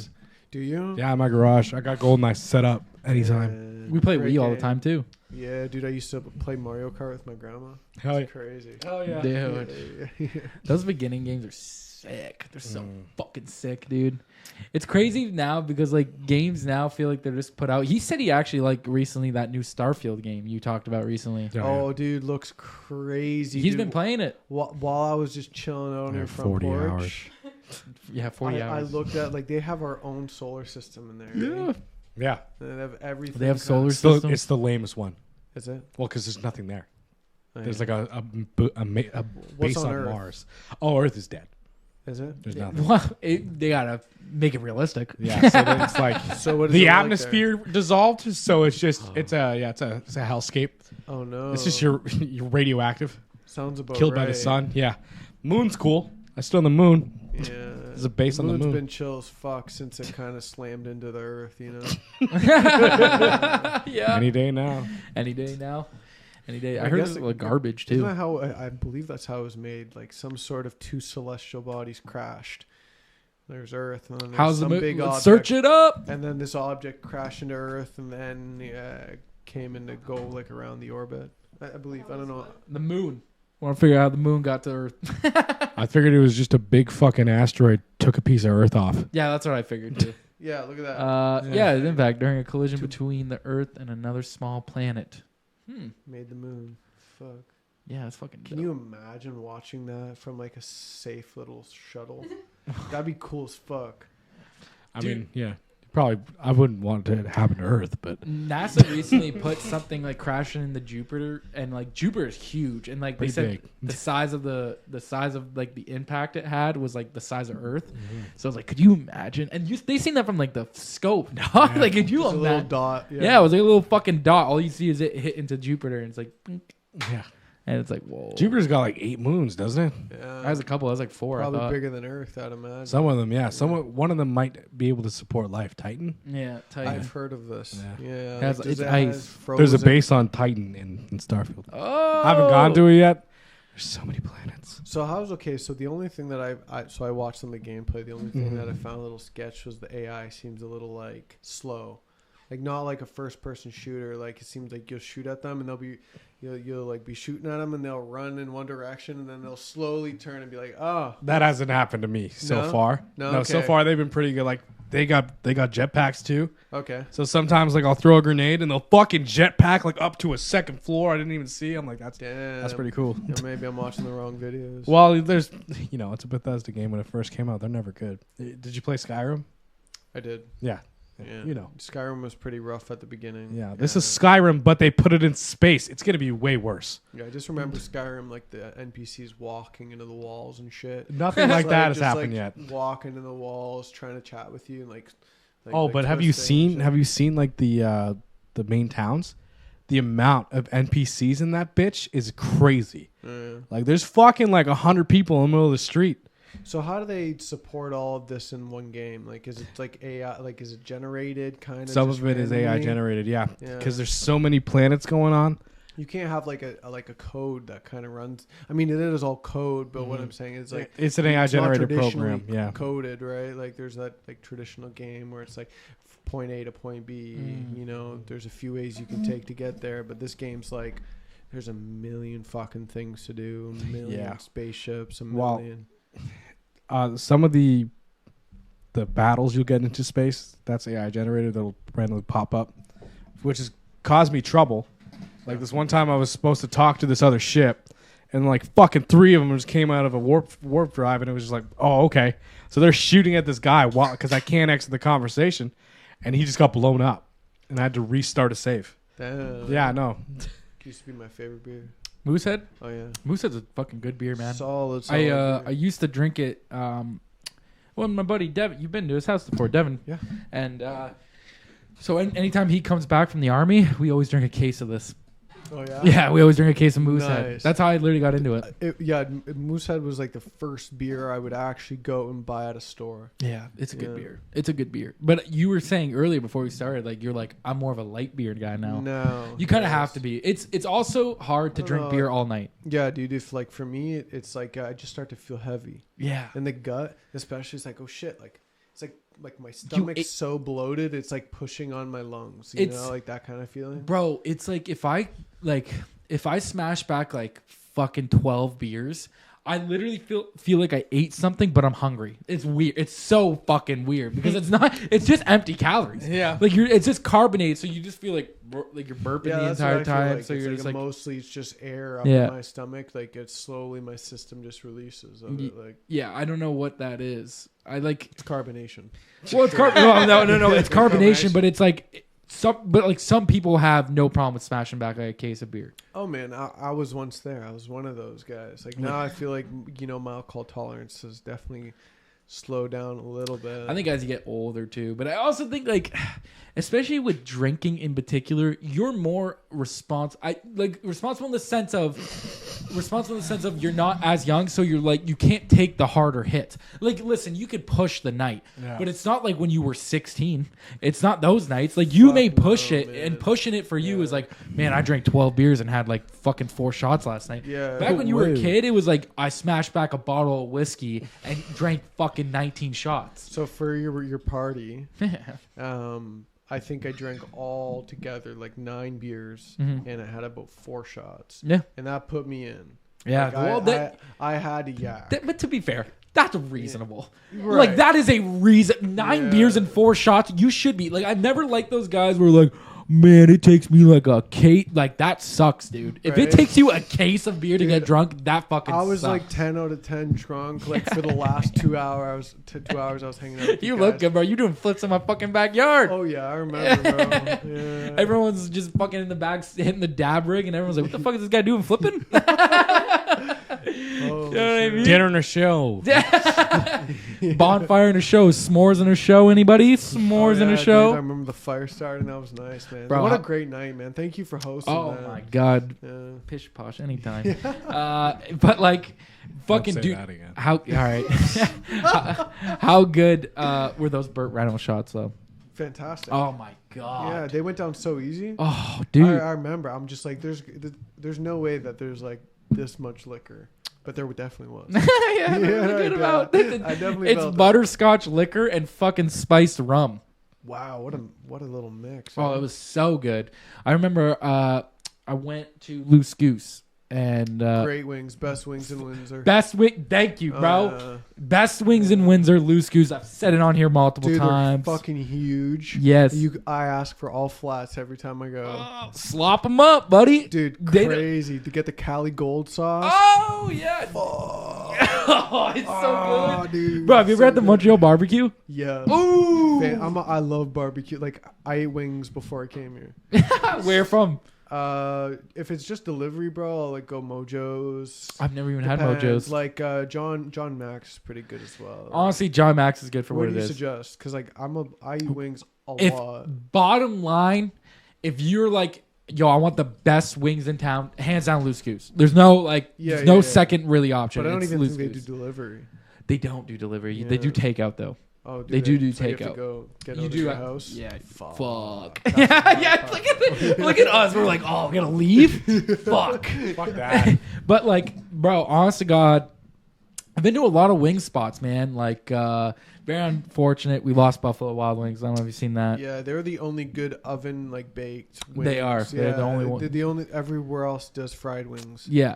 So- They do good. I would actually suggest John Max. I actually brought my dad to John Max recently, and he goes, "You come here a lot?" And I was like, "Yeah, sometimes I come here." And he goes, "This is a fucking good spot." And I was like, Yeah. "I know, man." Yeah, it's always like a nice His environment. didn't your brother work there or no? No, he Yeah, never mind. quit. Yeah, okay, well, Yeah, he fuck used that to- place.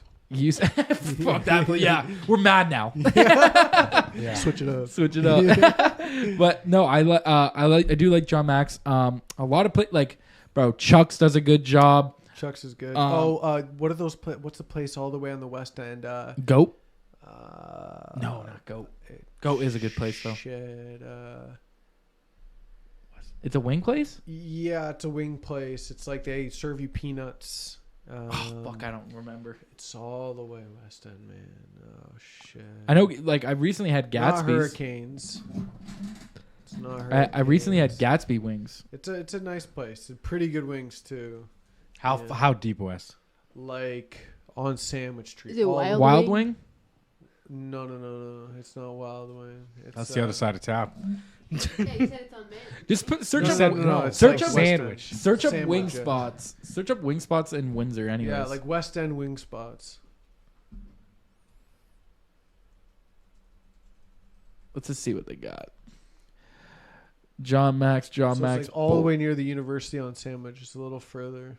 I think it'll give us all these right here. Yeah. Pizza and wings, buffalo wings and things. Rock Bottom. Rock Bottom. Oh, Yeah. actually, I've heard good things about that spot. Great wings. I would say they're second to Loose Goose. Really? Yeah. I've never actually good had this place. size, Ooh. like proper, like it's a good like a bar. If you they have like beer testing, like you can get a whole bunch of little shots of beer. Oh, dude. So if you just kind of if you're a beer guy, it's great to go there. Are you a pizza guy at all or no? Love pizza. I love Hawaiian pizzas. Ooh, oh, that's a hot take. A lot of people Oh, are like, yeah, I know, Hawaiian. that's why I What? brought it up. Yeah. Literally hot take. Yeah, it is a hot take, bro. Like, what's your okay? I just want to know. I need to know what your spot is. Like, who? Okay, listen. Best pizza place in Windsor because we had Oh, my man. brother and his friend on recently, and I don't think they've ever Okay, what been kind of pizza are we talking about? Like, am I gonna eat? This is a pizza for like a party. Is pizza. We can go pizza a for a pizza- party. Pizza Okay. for a party. Let's start there. Armando's. Okay. Yeah, Armando's. My brother said that shit. Yeah. Okay, so there's Armando's, and then there's Capri's. Capri's is pretty good. Have you? too. God, Holy Tyler, fuck. man, come on, Tyler. I feel Listen. like I said the wrong thing. Dang! Tyler, I'm gonna tell you two spots, and Okay. these are the only two spots you're gonna order from for now. Okay. Okay. Oven 360 is pretty good too. All right. We're done. No, just kidding. Scrap it. Cut that all Game's out. over. No. Okay, listen. I want you to try either Antonino's Oh, Antonino's is really good. I've tried them as well. or Windsor Pizza. Windsor Pizza. Yeah. Have you ever had Windsor Pizza? No. Tyler Ferreira. I'm slacking. I like Next time he I comes like the on, we're making fake him try. fucking mushrooms, the sliced canned mushrooms. That's the kind of pizza I like with the pepperoni that's like sliced thin. I don't like the circles. Well, the Windsor Pizza. Windsor Pizza, Windsor baby. Pizza, baby. Yeah, that's kind of like how like Armando's was too. Buddy, that That's shit the only straight up reason put why us I on the said- map, bro. Windsor Pizza does a phenomenal job, bro. Right, what do we got right here? What are we Look at showing that, them? Look at that. 4.2. That's disrespectful. That is. Look at the fucking Yeah, it's on pants. Jefferson. Yeah, it's nearby. Yeah. It's pretty close, yeah. They do a good job, Yeah. man. Yeah, that's the kind of pizza I'm talking about. That's the best pizza in town. Pull that Panzerotti up, Rain. God damn. Pull that Panzerotti. I'm getting a Panzerotti today. Look at that I'm fucking getting one of those Tyler, today. look at that fucking thing. That thing is huge. It's bigger Look, than my it's fucking head. bigger than his Fucking head. chunky, yo. Yeah. Bro, I don't know if you're a Panzerotti guy at all. Oh, these are the garlic Ah. sticks. Bomb as fuck. That meat sauce too. Gang, baby. That shit's the best. Damn. It's a good picture of garlic sticks, Danielle. Good job. No, dude, like I'm telling you, just try them. Because the reason I was asking you is because I seen this. I talked about it recently, but I seen this. This guy posted about spots to eat in Windsor, and he was naming off all the best spots. And I'm like, oh, this guy doesn't live in Windsor. That's interesting to find that out because he was like, oh, Big Mama's has the best pizza. I'm like, let's search up Big Mama. Like, I don't even know what Big Mama's got. Let's search I them live up. near Big Mama's Pizza. Are they good? For slices, they're good. For slices. You go there for like a pot. What do they got and for a rating? Slice. There's They're- a lot of places like that, man. Yeah. What does that say? Like, A it's different. 3.9? It's different, 3.9 man. If rating. you're, going for a slice is different than going for a fully fresh cooked pizza. Yeah. If you're going for a single slice, I feel like Big Mama's, they got it. They got it? Yeah, they got it for a single slice. But I don't know if you're that kind of guy. I don't know, man. I'm just like, I'm very picky about my They pizza got places. chicken delights. But bro, I like the bourbon wood oven pizza. Like, I think if you're talking about wood oven pizza now, it's different. I 100% think it's Have you different. tried Oven 360 pizza? I have. There's like this. There's some like pretty fancy pizzas you can make there. Yeah, no, you can. Yeah, I know you has to can make do everything. Yeah. With like, there's this pizza I make with like prosciutto and Oh. goat cheese. It's fucking wild. Have you ever had just a margarita pizza? No, It's sounds good. it's literally just tomato sauce, like the balls of mozzarella, oil and like basil leaves, bro. It's so fucking good. Sometimes, bro, the Vito's the- Pizzeria does that. One of those. They're very good. Sometimes the less ingredients, the better. Yeah. Well, to be fair, like I'm Italian, so like a lot of like when my nonna would make sandwiches, it was like 3 ingredients, maybe 4 ingredients. Yeah.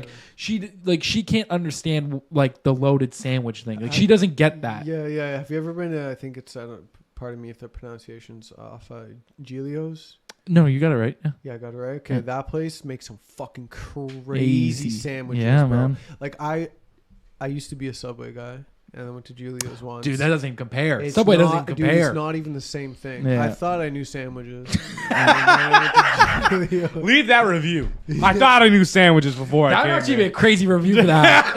I thought I knew them, bro. And then I got their hosts, like their host suggestion, which is like prosciutto with like I don't know what kind Can't of go wrong with cheese. prosciutto. It's like, is it the balls of mozzarella? and They cut it up. spicy- There's spicy peppers. The Oh, banana I know, Peppers, okay. And then like they put oil on. Yeah, Oil. and that's it. And that's it, bro. Fuck. Yeah. Dude. There- And like it It's was like so $10 back when I used to live in the West Side. It's probably like and it was probably a big 15 now. sub. Dude, like you could split into 2. You know what I You mean? could have it for like 2 meals. You could have it for 2 meals, yeah. Dude, they like.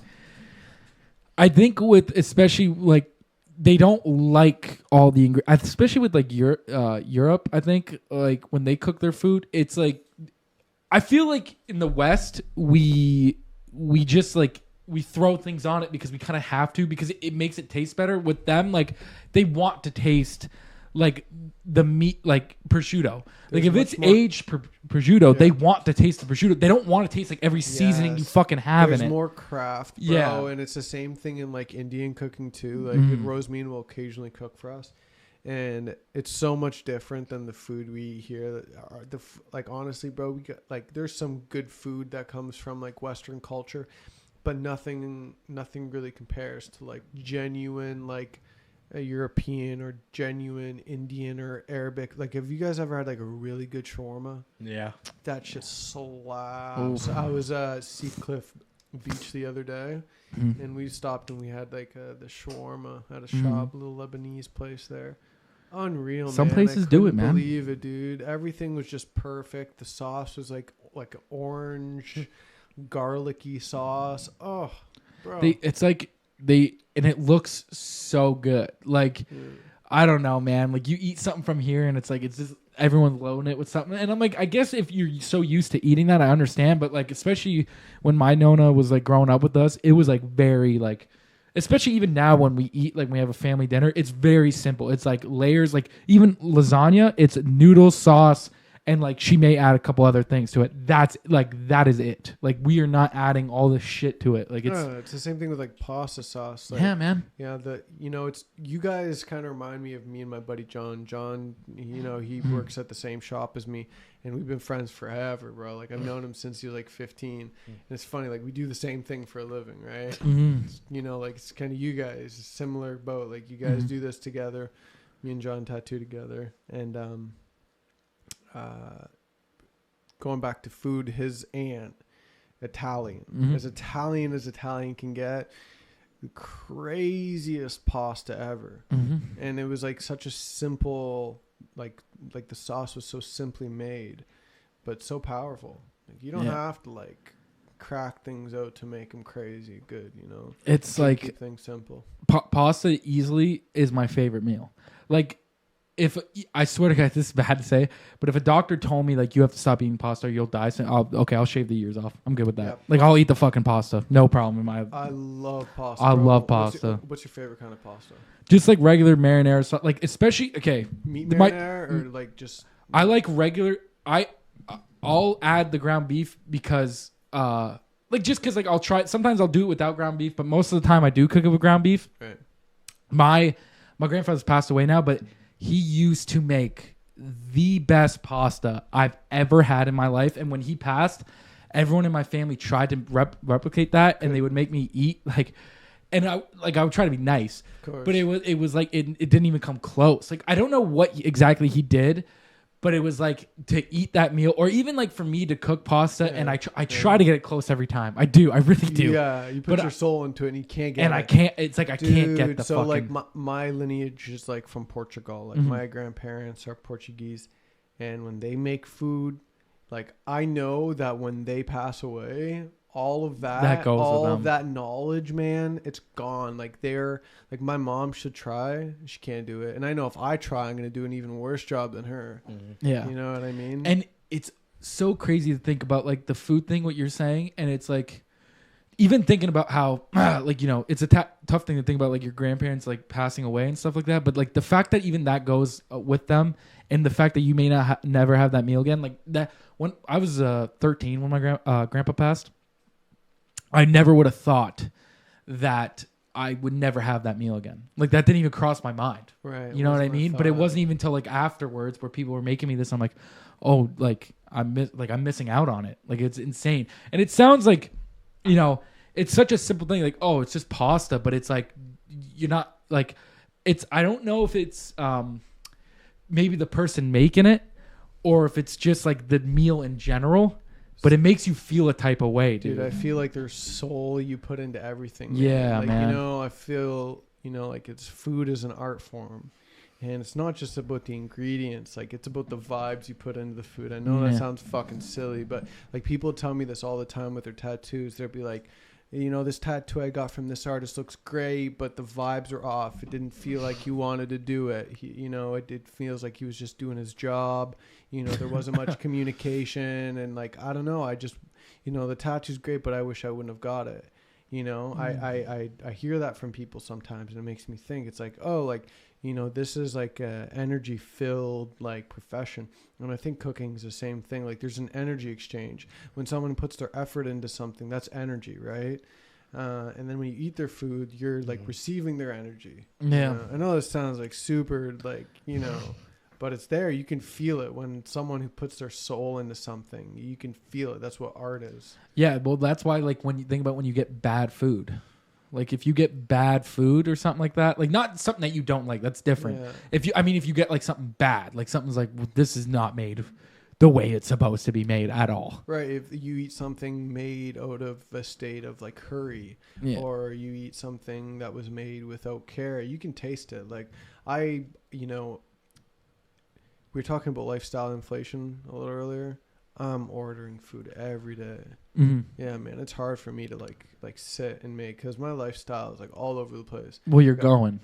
I'm going, and I'm like, I don't know when I'm going to be at the shop. A lot of it's just like, oh, this person wants to get a tattoo today. Sure. Like, we'll just go and we'll do whatever you want to do. Like, we'll figure it out, right? That, and it's also very hard for people, I think, now. I think it's very hard for people to take the time of cooking because either they don't know whether they don't know how because it wasn't taught to them. Not to mention, it's not really. I don't want to say it's not a hobby because it is a hobby for some people, but I would say more in our age demographic, it's not because of the fact that, you know, skip the dishes. So fucking easy, dude. Yeah. It's so easy just to have this guy or like, you know, you order whatever. Like, bro, I remember one time I was on a big like skip dishes food binge for like a while, like, especially during the pandemic. Right. And it got to the point where it was like, you were scrolling through it and you didn't know what you want. Like, you didn't know what kind of fucking shit food you wanted to put in your body that day. Yeah, just like, so you know what I mean? desensitized to it, Yeah. bro. Imagine having access to all the food in Windsor and not wanting anything. Yeah. What a weird feeling. What a weird feeling yeah, that was. I've had that before where it's like, fuck, there's the best shawarma place, the best pizza place, the best and you're like, place. nah. And I'm like, fuck all that garbage. Give me something new. Yeah. Yeah, it's the brain just constantly Bro, seeking for new hits. Especially when I sat there and did that, I literally, that's how I actually started cooking.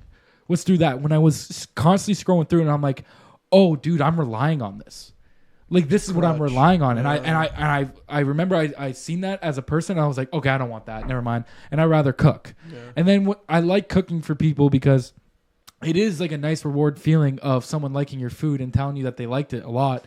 But it's also just like, I think that maybe that's like a way that I show it. Like, I show my care for someone. Like, dude, I want to make you food, or I'll bring him leftovers. Like, I'll be like, oh, here you go, man. It's an exchange, bro. It's an act of like affection, right? Yeah. That's like energy exchange. Yeah. Yeah, that's what I'm saying. It's it's super important. Before we had this conversation, you're talking about the little get together you're going to and how you're going to make pasta for everyone. Yeah. And that's like, you're doing that out of the goodness of your heart. You're going to get enjoyment from seeing people eat that food and be like, fuck yeah. Yeah, man. I made that pasta. It's just I don't know. It's like, maybe because food was such a big thing when I was growing up, and that's literally what brought my family together, and like what brought my family as like a whole together, because it's like we're all going to this one person's house to literally eat this meal. I think that's important. I think, like, especially with me too, like, I know it's not with everybody, but I really like the fact of sharing a meal with somebody and not having my phone or not having something. Like, even if I was eating with you guys here, I would not, like, the fact that we would be silent and just eating, I would like that. Like, the fact that we're all together enjoying this one meal, I think that is, like, that's important to me. It's a cool thing, man. I mean, like, what else gives you joy like food? There's not anything else on this planet that feels like eating. Yeah. Because eating is eating, and eating is fantastic, and it keeps us alive, obviously. You know what I mean? So it's a beautiful thing, like, when, you know, sharing it. Like, you know, my partner's a firm believer, and like, I got to be reminded sometimes, like, hey, like, fucking, you're eating, like, don't be distracted by the TV. It's okay to like not eat and watch TV at the same time. Like, just eat to enjoy the food, you know. Yeah. Especially when we go, you know, or like she cooks. That's the big thing. It's right. Like, be present, be fully there. And nothing's quite like that. Nothing's quite like sharing that experience of eating like a well cooked, thought out meal. Yeah, and where you're just not even talking, you're just enjoying it. Like, the fact that you have no phone. Like, that's what the one thing I'm really happy about is, like, whenever I eat, like, I literally put my phone to the side. I don't even, like, it's gone. It's like out of my view while I'm eating. And I think that's literally, I like that a lot, like, as a person, because I get to enjoy this with somebody, and it means a lot to me. Like, that's actually how I like show it, my affection and stuff. I shove my face. I knew you were and then, I can't relate to any of this. You guys are making this up. You don't. Fuck no, bro. What do you like to make? I don't make shit, man. What am I gonna make? My family doesn't make anything that doesn't come in a box. Okay, if you could create, what would you make? Like this, right? Okay, can I tell you? Yeah, go ahead, man. What about when Jeff Reed made that burger? That was a great burger. Oh yeah, no, that was good. That was a great burger. That was one of the best burgers I've ever had. You got it in a box. He got it in a box, but it was still well made. Like, it was still like he put effort into it, even if it was box. Even my one buddy RJ, he's been on the podcast a few times. He made homemade burger, like, from ground beef and everything. He did a great job. They were phenomenal, and I could tell that he actually put like time, effort into it, and like that was also a net, like, probably top 3 best burgers I've ever had in my life. Right, man. Like, there's soul in the food, so it tasted good. Yeah, man. That's why people have such great things to say about you know, eating in Europe, especially. It's because these bakeries, these little restaurants, that's their thing. That's Yeah. what they love to do. I feel like some, Especially a family thing, dude. Like, it's been in the family for 3 generations. Like, I'm like, this food's gonna fucking hit. right. And that's like the that's first great. thing they talk about. It's like my grandfather ran this place and my father ran this place. And now this place, this is what like sustains and like creates passion in my life, you know? Oh, dude, I used to go to this one diner when I used to work a little bit of like in McGregor. There was this diner called John's Place. It was just him and his wife that ran it. Just him and his wife. His wife would take the orders. He would be cooking in the back. And, dude, I fucked with their soup. Like, they would have soup of the day, whether it was tomato mac, cream and mushroom, chicken noodle, chicken and rice. Like, I would go there every day just to get a cup of fucking soup every day from lunch. And I would just eat that because it was so fucking good. Is that I know there's a place like near Pocket Corners. Yeah, that's what it's at. That's it? That's it. Fuck yeah. Dude. I went there for breakfast a couple times after getting drunk in that area. Phenomenal. Oh my God. They're bro. a great place. They do a great job, man. They're still open? Yeah, they're still open there today. Nice. They're open from like I think 6 o'clock in the morning till like fucking noon. But that's the time you can get them at. You can get them for lunch and breakfast and lunch. That's Nice. it. And they make a killer chicken delight too. Oh, chicken delights here are fantastic. There's stiff competition for them. So Stiff competition. I'm in that competition though. I make the best chicken delight. No cap. Dude. Tyler, next time you come over, I'm making you a chicken you delight. gotta hook me up. I'm bro. making you a chicken delight, dog. Because I wanted to give you guys. I should have brought that today. Fuck. I had that little bottle of chicken delight sauce. Oh, nice. You I wanna- remember. Oh yeah, dude. Yeah. Fuck. Mhm. That was fantastic. I don't know what kind of crack you put in there, bro. But there's some good stuff. It's so good. I make the best chicken. You gotta defend me here. Yeah, there was the other day he asked me like what I wanted for dinner, and he's like, "Oh, like if you don't want to wait for me to make it, like we can just go get it from Penalty Box." I was like, "Why would we pay money to have less quality food than what you could just make at home?" Damn, son. It's so good, dude. I make a pretty good chicken delight. Dude, I just like I kept on pouring on my chicken. Destroying it, man. It's so good, dude. Especially my dad's even barbecue sauce. My dad makes a good barbecue sauce, man. That's a cool craft you have, man. Yeah, man. I like Being it. able to cook, like that's cool. It's important to me, bro. Like like for me, my best friend recently has been my air fryer. Yeah, bro. The air So fryer, when I cook, that little that's what I oven, use. that little oven. Yeah, That's what I call it. I call it a little oven because that's what it essentially it is. It's just a little oven. Yeah, I've always been curious on how it works. Cooks food pretty quick. Cooks food pretty quick, but it's just a condensed oven essentially. That's all it is, right? It's just I don't know.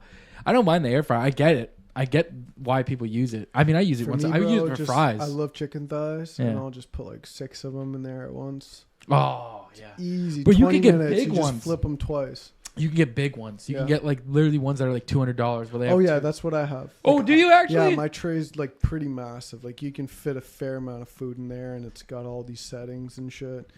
And it's really just convenient for me. You know? Bro, I got a round one. And I usually cook my waffle fries in that bitch. Oh, so good. Better than deep frying them. 100% calorie wise, because and like, bro, if I eat like deep fried fries, oh my god, my gut will fucking go to war in there Oh yeah, dude. with those fries. I just like I said before, I came here and ate like 2 pounds of chicken wings. And they were So good, deep dude. fried. Man. Oh yeah. Deep fried barbecue. But dude, there's sauce. something about that because it's interesting because we started with like, yeah, man, you gotta eat healthy, you gotta do all this stuff. But there is something about those deep, like when you get something that's deep fried, it hits, dude. Yeah, Like, especially when there's when a you're little bit drunk? of sugar in that sauce, man. Oh, your body's just eating it all Dude, up. It think about- wants it fat and sugared. That's all your brain can think about. think about when you're drunk and you got good old McDonald's there Oh for my you by your God. side. Oh, dude. You eating that in Nothing bed? smacks like some fresh McDonald's fries. Oh, dude, especially after like a night of drinking too. You wake up in the morning, you get that bitch. We're just talking like degenerates now. Yeah. We put out so many good things, and now it all came full circle. It's all food now, bro. It's all food. We're gonna eat this poison now that they sell us. Corporations. Okay, hot take, man. McRibs. Pretty good. I've never even had the McRib. I mean, thought they he were pretty worked at solid. McDonald's for many years. Do you have a McRib ever? They didn't serve it once when I was there. Oh, really? Yeah. Last Was that time I like had only an was- American thing? I don't know. I remember having it here in Canada. That was here? Yeah. I think so. It used to be. Oh my god. I'm just saying I was there for 6 years and they didn't sell it once. That's insane. Okay. Yeah. I figured for sure that'd be up your alley, like the McRib. Not I like probably you, wouldn't not try you it. eating it. Not, I probably wouldn't try it. why is the McRib actually hit? Like you enjoy it? Dude, it's pretty solid. It tasted like it was made in a lab. Yeah, But it was some good lab. I know. Food. I spoke to some people who worked like when they did serve it there. Yeah. And they were like, I'd book the month off, so I wouldn't have to smell it. Oh, yeah. wow. Yeah, so I that's remember- how I was like, I probably won't try it then. I ate it so many times that my body was like, nah. It started disliking the smell. Like now when I eat mushrooms, like before I could just like shove them down. I'd be able to eat like a lot of them. Yeah. But now I smell them and my body's like poison. Like I just get Your body's like, you fuck this shit. I smell mushrooms and I feel like I'm gonna yak. yeah. Really? Yeah. For a guy that eats them all the time. Ah. Yeah, but you know, see, I have a method. I either put them in capsules, I'll put them in a weed grinder, grind the shit out of them, and like spend like 30 minutes contemplating my like descent into madness while I pack these little pills with mushrooms, or I'll put them in it's something called lemon tech, and it's a Was way it that juice? So what you do is you make a little brew that is very acidic. You put the mushrooms in the brew, and it pulls all the psilocybin out, the active component of mushrooms. And then you strain out all the mushroom bits, and you just drink the liquid. So you're having like a mushroom tea. You can put like a little chamomile in it, and a little lemon, a little honey, and it just hits so fast because it comes in liquid form. Yeah. So you won't even know what's going on. You'll look away, and then you look down, bro, and you're just looking down into like infinity, you know? Yeah. It'd just be tripping. I actually, because you were talking about that earlier, I had a question. Because I've heard of other people doing it, so I'm just curious. I've heard of people like when they're trying to figure out like a feeling that they're having or trying to understand something, they will do mushrooms to do that, like to figure out what the root of that feeling is. Have you ever done something like that? Oh, plenty of times. Yeah? Man. Yeah. So I feel like, Do you think there's a lot of benefit from it? no question. No Yeah, question. Yeah. It's the only time you can really ask yourself a question. Yeah, man. I mean, the ego always gets involved, even when Yeah. you think it's not. When you're like, man, just like when you're thinking to yourself, like, fuck, like, be honest to yourself, bro. Why do you do this? And you always find a way to excuse yourself for your All right. actions. And then you think, But there's no way to excuse your actions when you're experiencing reality from a new perspective. Like you're experiencing outside of your own self. It's hard to lie to yourself when you're not yourself. that's true. Yeah. Right. So it's like you go into the trip with all the baggage you have, and the mushrooms help you unbaggage all this stuff you have. Right. And then slowly the mushrooms start putting the baggage back in the bag, and you can kind of like nitpick with the baggage. Like, what do I want to allow back into my life after this experience? Can I allow this? Yes. Okay. Is this of good morals? Is this of good? It's good for my body, whatever. You'll allow it back in. That's what I notice. It's a good self-analyzing tool. You know, it brings you deep into your subconscious in a way that I feel like nothing else can rival. Like, and it's macrodosing. I'm not talking about like pussyfooting with like 1 gram, 2 grams, like 3.5 minimum, you know, or if you're taking acid, 2 tabs. That's what you got to do. That's what will put you on the ledge of like feeling like you're going crazy. Feeling like you're going crazy. And that's what you want to feel like. You want to have that experience of kind of like losing your shit. And with losing your shit, you'll kind of come back to your senses in a very humbling, you know. How often are you like going in big trips and stuff like that? Like how often are you still microdosing too? Yeah. Yeah. Yeah. So 'Cause this I know you've week been doing I that for a while. microdosed 3 days. This So- week alone? Yeah, this week alone. Because I remember when you first came on, you said you were doing it for like 3 months at that point. Yeah. So it's like you know, you don't take it every day because you'll build up a tolerance. Right.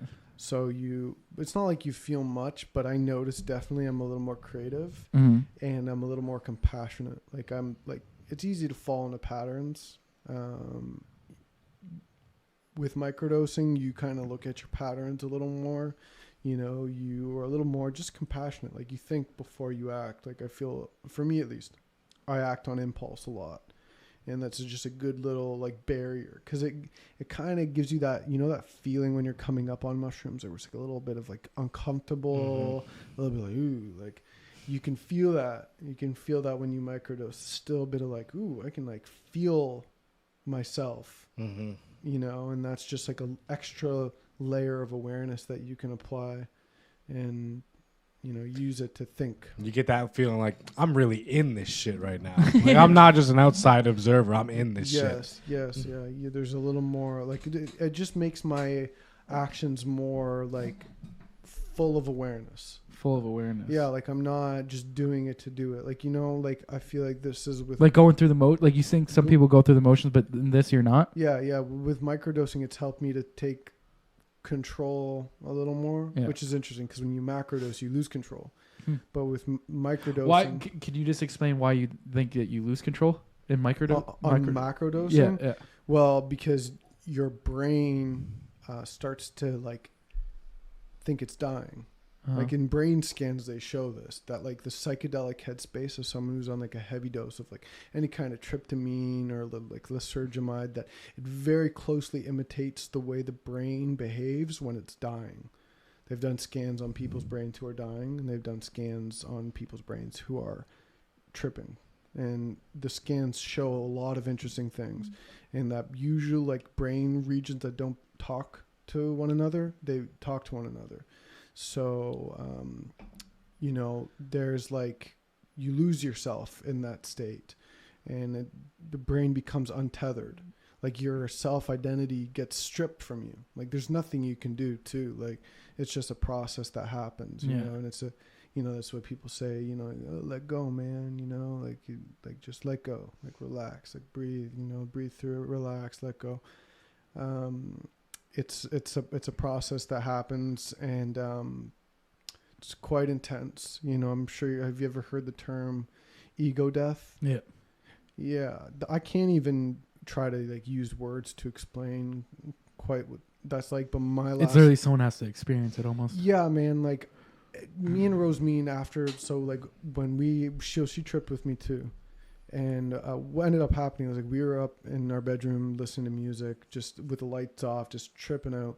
And when the peak of it started coming, I'm like, oh my God, like I'm going to throw up. So I went downstairs. I started purging, like just throwing up for like a solid 30 minutes. It was brutal. Like it felt like my whole stomach was being like just ripped apart. And then after that, like I was like very panicked. Because when you're yakking, your heart rate's elevated.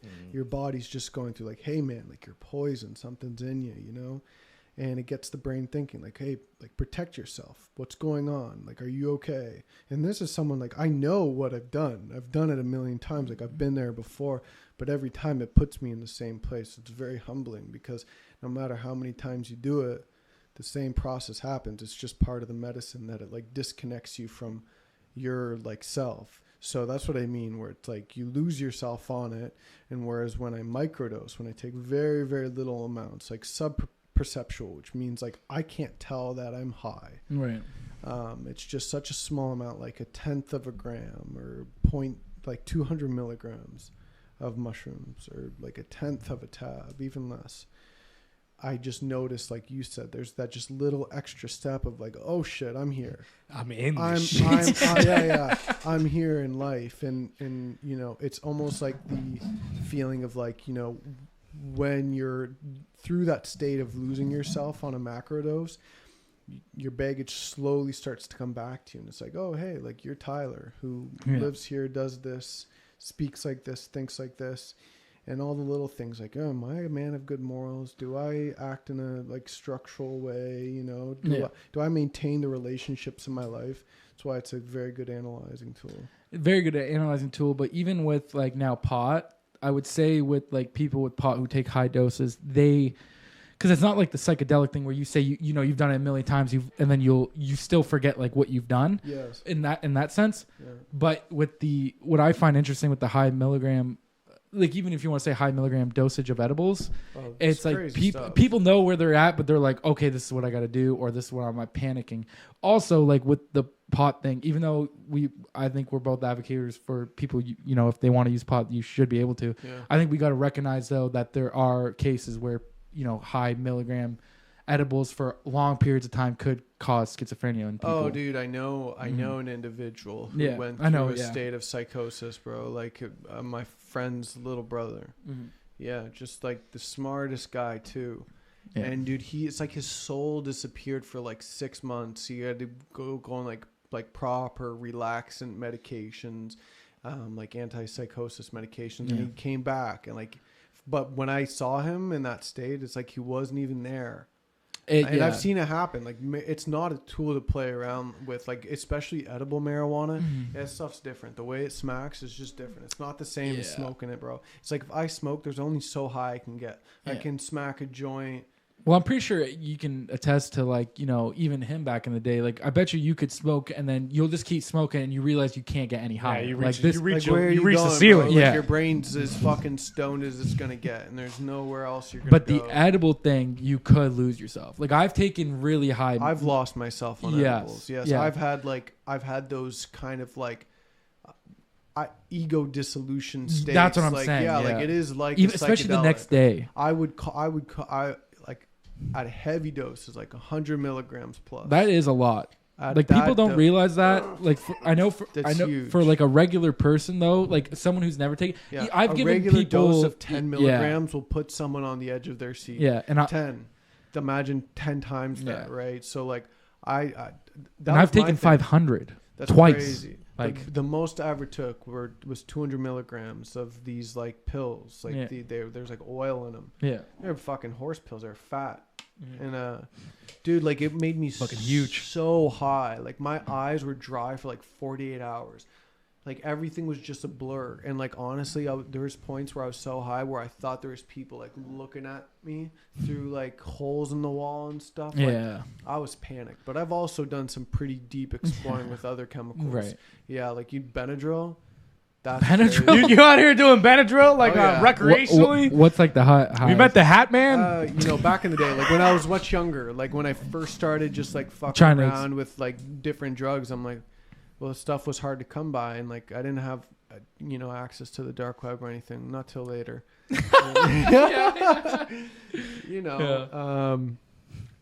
Before then it was just like. What was the Benadryl thing? By the way, we should advise that we are not. Yeah, not condoning. Recommend it. Crazy, but like. You love spiders I like took, a lot. Yeah, I took 15 of the 50 milligram pink Benadryl little torpedoes. That'll do her, bud. And man, it was like what was that like? It was like 15 hours of deep itchiness, dissociation, paranoia, feeling like my body was just kind of being like sunken into a pit that it would never fall out of. Like it was just constantly feeling like I was heavy. Yeah. I kept on getting pulled down, and I was like lots of itchiness. It's crazy. It's like, it's an antihistamine. What does histamine is what makes you feel itchiness. But when you take so much of it that your like receptors are fully saturated, it starts to do the opposite. You start to feel very itchy. That's why people say they feel like bugs in their skin and shit. Yeah. I don't know. I don't remember feeling bugs in my skin, but what I do remember is like looking and feeling like there was things crawling. Yeah, that makes sense. Yeah. Yeah. And that was crazy. I've had a few experiences with different chemicals like that. Like there was like a few research chemical websites I would order off of when I was like 19, 20. What you peruse? Yeah. What you see?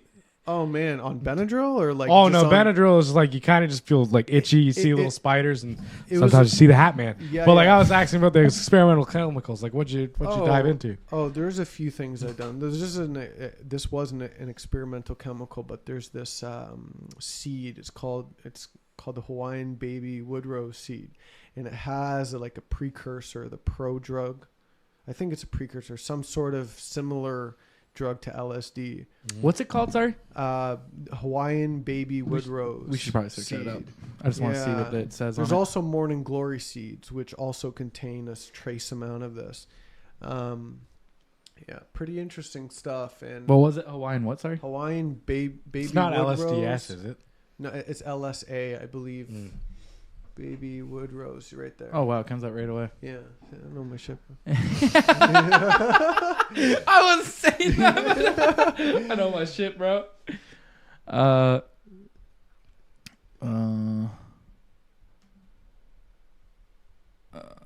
sometimes used to make medicine. They are also used to hallucinate. Oh, you definitely hallucinate. Yeah, no doubt. I what would that be in like this seed? Well, I believe the active chemical is some sort of lysergamide, which is like what's in LSD. I'm not quite 100% sure on that, but I know it's somewhere similar to that. And for me, I took some of those in my parents' basement, and I was tripping Never a so good hard, choice. man. Like I was like seeing like little Aztec cities being made on my washroom. Like the floor was just like this, like tile, like kind of washroom-esque. And I was like seeing little cities being built, like out of thin air. Like I don't even know how to describe it. It was so visually overwhelming. But I guess like part of this, like most seeds have like what is that poison? Not cyanide. I think it might be cyanide. It might be cyanide. But my Appleseed does stomach was so upset, bro. I was like gagging for hours. Very uncomfortable trip. But I've had some good times. Like I've done PCP. Yeah. Was a great What was time. PCP like? Tell me that. Like ketamine. Oh. Yeah, I feel like ketamine, for me at least, ketamine and PCP were the same. I haven't heard that before. But Yeah. they're both dissociatives. Yeah. They both make you hallucinate. The last time I did ketamine, I boofed it. So I put it on my ass. I met a few people who've tried that. Yeah. Yeah, well, so for me, it was just like, I'm not, like, I don't want to mess up my nose. And ketamine, I don't want to smoke ketamine. yeah, I don't even think you can, but I feel like you could totally try. yeah, probably. But from my knowledge, it was either you snorted it or you could ingest it, but you had to take a lot, and it wasn't good for your liver. So it was either you plug it, you plug it, or you snort it. And I'm just like, man, I'm not putting this shit up my nose. Like it's gonna make me bleed, make me feel like clogged up. So I boofed it, and it was super interesting. It was like I saw like outside of myself, like I bet. like a very third perspective, kind of like Did you feel a bit of shame? you're playing a little bit of a video game. That's what it feels like. Yeah.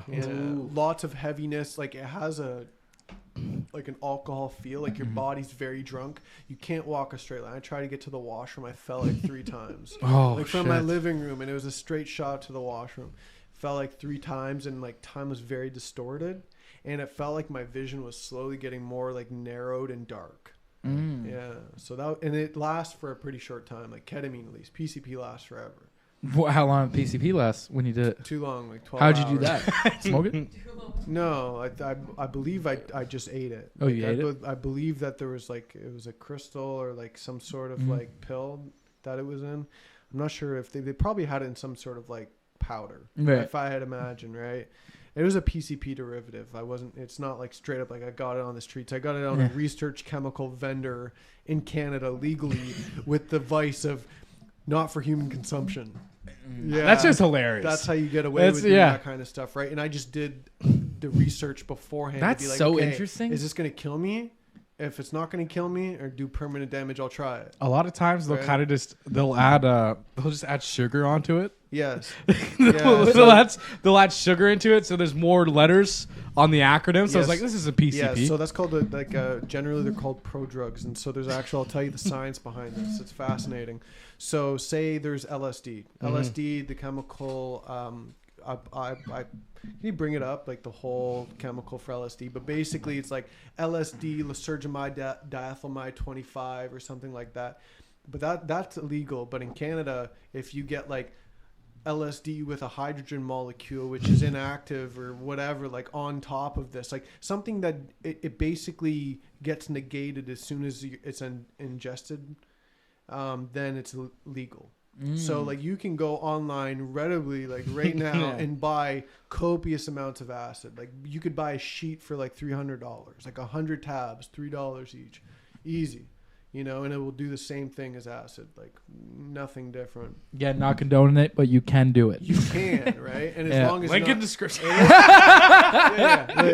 long as you're not going to eat it, it's completely legal. It's not for human consumption. It says it right on the website. Here's another thing, and this could be some bullshit, but there's a website called mushroomgrowkit.ca. I see Yeah, ads I think for that it. is true. There's Yeah. ads for You it. can buy the grow kits, and that's not illegal. But as soon as they're mushrooms, They're illegal? And I guess once you harvest them and process them, I guess it's educational up to an extent. But as soon as you push it past that, then it's not. It's fucking ridiculous. Yeah. What stupid laws, man. Yeah, and that you can't make, this brings me to another point, like, adding the sugar on top of the whatever chemical. This is why we have fentanyl. Before it was like just good old fucking opium, and then it was like, oh god, we gotta. It's an interesting way of putting it. Yeah, and then it was Good old opium. Yeah, and then good old legal heroin. Yeah, and then it was like, oh, okay, cool, black tar heroin. It's a little more condensed, right? A little easier to ship. A little easier to ship, exactly. You get where I'm going with this, right? And now it's like, okay, they made that illegal. So what do we have now? We have these like super synthetic opioids where you need like a grain of salt, put it on your tongue, and R.I.P. Like now those things exist because the war on drugs. Right. It's crazy. That shouldn't exist. Like Congrats people had to the opium drugs. problems for years, but people weren't overdosing like crazy on opium. Right. It was kind of hard to do that. Like you can, I'm sure, and I'm sure people still do, but lots of people are dying because they're just. They don't even know how to dose properly. They don't, and then but the thing is, even during the opioid crisis, you fucking got all these people addicted, and then lied about saying that it wasn't addicted, and then not to mention that Sackler family paying like $6 billion or whatever, so they can never be prosecuted, knowing that it was addictive. Yeah, that's insane too. I watched a recent show. I think it was Painkillers. Painkillers. Great show, by the way. Great show. If you haven't seen it, you should. What And you should see The Pharmacist if you've never seen that documentary. Again, one I push heavy on here. Watch that one. That Dr. Claggett girl never got in trouble for nothing. Yeah. She's was prescribing people OxyContin left and right. Yeah. Crazy, man. Yeah, like I've had surgery a couple times, and I can feel it in my body. Like every time like I've been on surgery, they give me some sort of opiate, and when you take an opiate, like it's something different, man. I bet it saturates all the feel good chemical, like all the feel good things in your brain, where it's just like you feel comfortable, you feel relaxed. Like it's like the best of like alcohol and marijuana and all these other drugs combined into a very, very comfortable like numb space, right? Yeah. That's how people get whipped on it. Because I know for me, just like having surgery, like I had a septoplasty, like my nose was all fucked up. They gave me hydrocodone or Dilaudid things with the medication. Yeah. It was just some sort of synthetic opioid. The Dilaudid will get you, but Yeah, similar. That's what they always gave me. I had a port in my leg because they were giving it to me every 2 hours. But Crazy, I yeah. hated it. Yeah? I was on I forget what it's called, but it was like something where it got to the point where it was like I had to tell them to stop giving it to me because I was getting night terrors. Oh my god. It was horrible. Yeah. But I mean, I also, how I react off just weed. So I mean, it kind of makes Yeah. sense, but it was like night terrors. It's and not like, good for everyone, but I'm sure it helped with the pain. Yeah, I did. Yeah, I bet. it helped with the pain, but like, yeah. dude, it's like you were saying all that shit. Oh fuck, what was I gonna say? You were saying like all this stuff about that, and fuck, I forget where I was gonna go with that. I was gonna say something. It's all good, bro. It's like, we're just talking about, like the overall, like the chemistry and like why these super synthetic opioids exist. And like, I'm just kind of stemming off of the conversation of like the different things I've tried. All sorts of different RCs, bro. Like RCs is just short for research chemicals. Yeah. Everything under the sun. There's one that I tried very recently. Called GBL. It's just Isn't that a party drug? It is. It's a prodrug to GBH. Yeah. It's a liquid that's very bitter, and it's very similar to alcohol, but it's extremely quick acting. It's very short acting too, but it smacks you so hard. And I bought like a vial of it for $80. Holy bad. shit. Legally on the internet, right? And they advertise it as purple fantasy. But not for human consumption. Well, does that come illegal at any point or no? No, it doesn't. No. It's like it's Is there a certain amount you can only have? No, bro. It's not even illegal. Okay. It's a prodrug to GBH, which is scheduled. Right. GBH is common. I think it's not commonly used, but it's occasionally used for the treatment of like anxiety and depression. Really? Treatment-resistant depression. Yeah, here, Huh. but rarely. Yeah, Like, okay. rarely. It's people who like SSRIs and benzodiazepines. Those things don't work on them. Doctors would be like, "Fuck it. Like, what do we have to lose? We'll just give them." Same thing with ketamine. Like, doctors give people ketamine now to treat them for depression and stuff. But Still wild. But yeah, dude, like this GBL stuff, I tried maybe a month ago, and you would take like 2 millimeters of it. Oh fuck! Two Only little two? syringes, like CBD. You know how you like suck up Yeah. little CBD syringes, and man, it's like imagine being drunk with a very clear headspace. Mm. Yeah, it was like alcohol but refined. Fuck. It was like alcohol leveled up. That's what it was. Really? But the hangover was like similar to alcohol too. Really? I didn't expect the hangover, but the next morning after I took a whole, I was like, Was it like a regular hangover though? Like not no, like no. It was like there's no, just like you know when you are hungover from alcohol and you throw up, yeah. there's that still heaviness you experience in your body and your head. It was like my head was clear. I was clear, but my body was like, yo, like reject, like throw up whatever's left in there, right? My body felt sick, but my mind felt fine, which was the trip about That's it. very interesting. Yeah, so I could see how addictive something like that could be. Yeah. Yeah. It's ruining a lot of kids in the UK. It is. Oh yes, Yeah. I've heard GBL, Yeah. and it's the same thing. GBL just hits a little slower because it is a prodrug, so it means your stomach has to break down this chemical further. Your liver and your stomach has to process it a little more for it to start behaving like GBH. But you know, if you get the chance to try it. I remember what I was gonna say now. My grandma, when she went for hip surgery, they tried to give her that oxycodone shit, and she didn't take any of it. She literally decided she was gonna take like Tylenol, and she was fine. Wow. She was fine. She took. By the way, she got a fucking hip surgery. They told her like, oh, it's gonna be like 8 to 10 weeks. She was 2 weeks walking around. That's crazy. That's insane. Yeah, I mean, I feel like Extra strength Tylenol will do that. Tylenol just washes it away. You're good. Oh, I mean, let's talk about like if we're gonna talk about poisonous drugs, let's talk about how acetaminophen works. Yeah. Yeah. So acetaminophen is Tylenol, right? Yeah. And acetaminophen fucking destroys people's liver.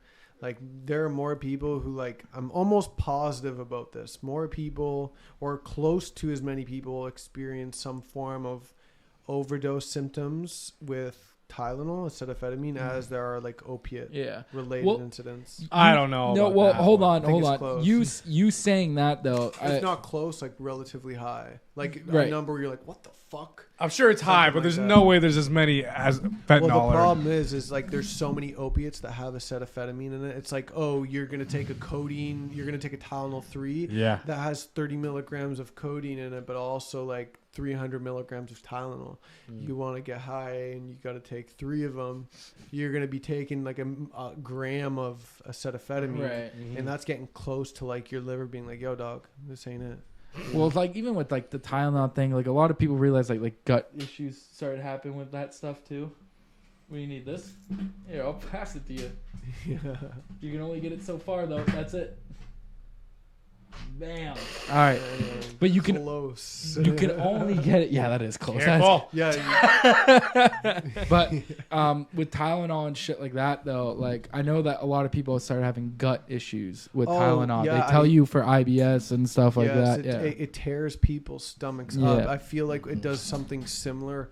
Again, I don't know if this is backed up by research, but in my experience with acetaminophen, is that it does a similar thing that antibiotics do. Right. When you take antibiotics, it kind of wipes your whole stomach clean of all the good bacteria and of all the bad bacteria. Actually, yeah, I was taking antibiotics the second time you came on the podcast. I was on a lot of antibiotics. I had a tooth infection.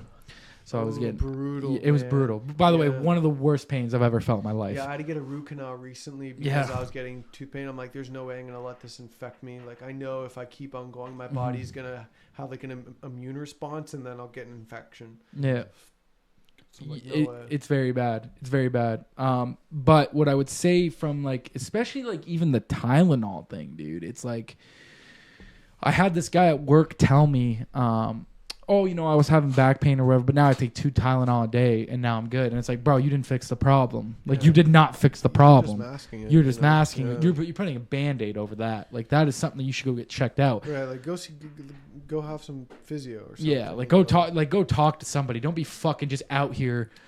You know, you're not even getting checked. It's not a fix-all, and there's no fix-alls. Like, I'm a very big advocate for the concept. Can you pull that mic a little closer? Yeah, I'm a big advocate for, like, psychedelic use and all overall, like, drug use. Like, I'm a firm believer that you should be able to do what you want to do with your body. But, like, I've learned that there's no fix-all. There's no one drug that's going to, like, fix your life. Like, I see this in stoners a lot, like potheads. Yeah. They'll smoke weed for many, many, many years, have a great relationship with it. And then when they stop listening to what the pot's telling them to do, like, hey, change your behavior, go to the gym, work out, be healthy. When they stop listening, that's when marijuana becomes wicked with them. Right. That's when marijuana starts giving them anxiety and panic attacks and fucking all sorts of weird body sensations. So you're not listening to the medicine. And fortunately, marijuana is like from the earth, and it feels clean. You know, like, I feel like you probably agree with me on that. Like, it feels like a natural high. I do feel it. I do agree, though, with people who get sedentary, like where they are stuck in this thing of smoking weed all day and doing this and doing that. I do, like, because, I mean, I guess you could say we did it when we were younger, especially me and him back in high school. I would say that was like more of our thing back then. But now it's like I use it. I can't.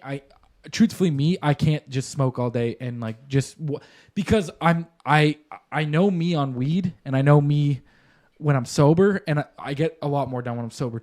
But I know that as a guy who's smoked pot since high school. You know, I've been smoking weed since I was in grade 9. Like, I understand that. And the one thing I've learned about me with this drug is that, okay, like, this is not like, you know, as soon as I smoke, right away I want to go in relaxation mode. I'm like, oh, well, let's just relax, man. Let's just be lazy. What are we doing? What are we doing? Yeah, man? what are we eating, bro? Yeah, Where's the snacks? Yeah, where's the snacks? Just relax. Play video games. What are you doing, man? What are you fucking getting up for? Yeah. But, you know, that's why it's just, okay, like, as soon as I'm done everything, like, during the week now, I probably don't smoke weed till I'm done everything. Like, I've gone to the gym. Maybe I'm cooking dinner and I want to smoke weed and just, you know, enjoy my dinner like that. That'll be it. But I don't smoke during the day really that much anymore. Unless it's the weekend, I'm on vacation, then I will. But, like, other than that, I don't. Hot take. You want to hear it? Don't smoke marijuana near bedtime. Near bedtime? Why do you say that? It keeps you out of REM sleep. That I actually have heard of that. I've heard that. Yes. So, and REM sleep is one of the most important parts of sleep. Oh yeah, it's like the most healing part in the most resting part of sleep. Yeah, I noticed for me, marijuana actually keeps me up. I do not. That's very interesting, actually. Yeah, that's very interesting because a lot of people say it helps them sleep. Right, I've heard that so many times, and when I try, no, I think edibles might give me a little bit of tiredness. Yeah, because it's exhausting. Right, it's an exhausting high. It is. It's a tough high too if it's high milligrammage. Oh yeah, it's man. a tough I think high. people totally underrate it, but I've had like my edible experiences. Some of them have been just as tough as like psychedelic experiences. Right. Like, it's not a toy. It's a strong. It's strong. You can't fuck with that shit, man. If you are not a person that can smoke pot, then I did 1,000. You just yeah, but you've talked about that. Yeah. Where didn't you say it to him last time? Were you? Yeah, probably. What was the 1,000 experience? Well, I panicked until the high hit, and then I just went about my day normally. I think I went to work. Really? Yeah. Wow. See, 1,000's a lot. But dude. you got to think at the time, I was kind of just doing that all the time. Right, when your tolerance is kind of like really, really high. You like can do anything. Yeah, there's an amount, like, it reminds me kind of like Joey Diaz. Yeah.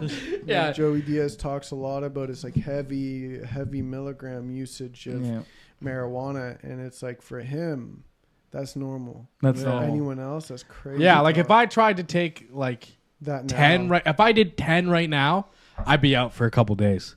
Right. It's like, I know I'll like, me and Rosemean only eat edibles. Like, we do not smoke weed.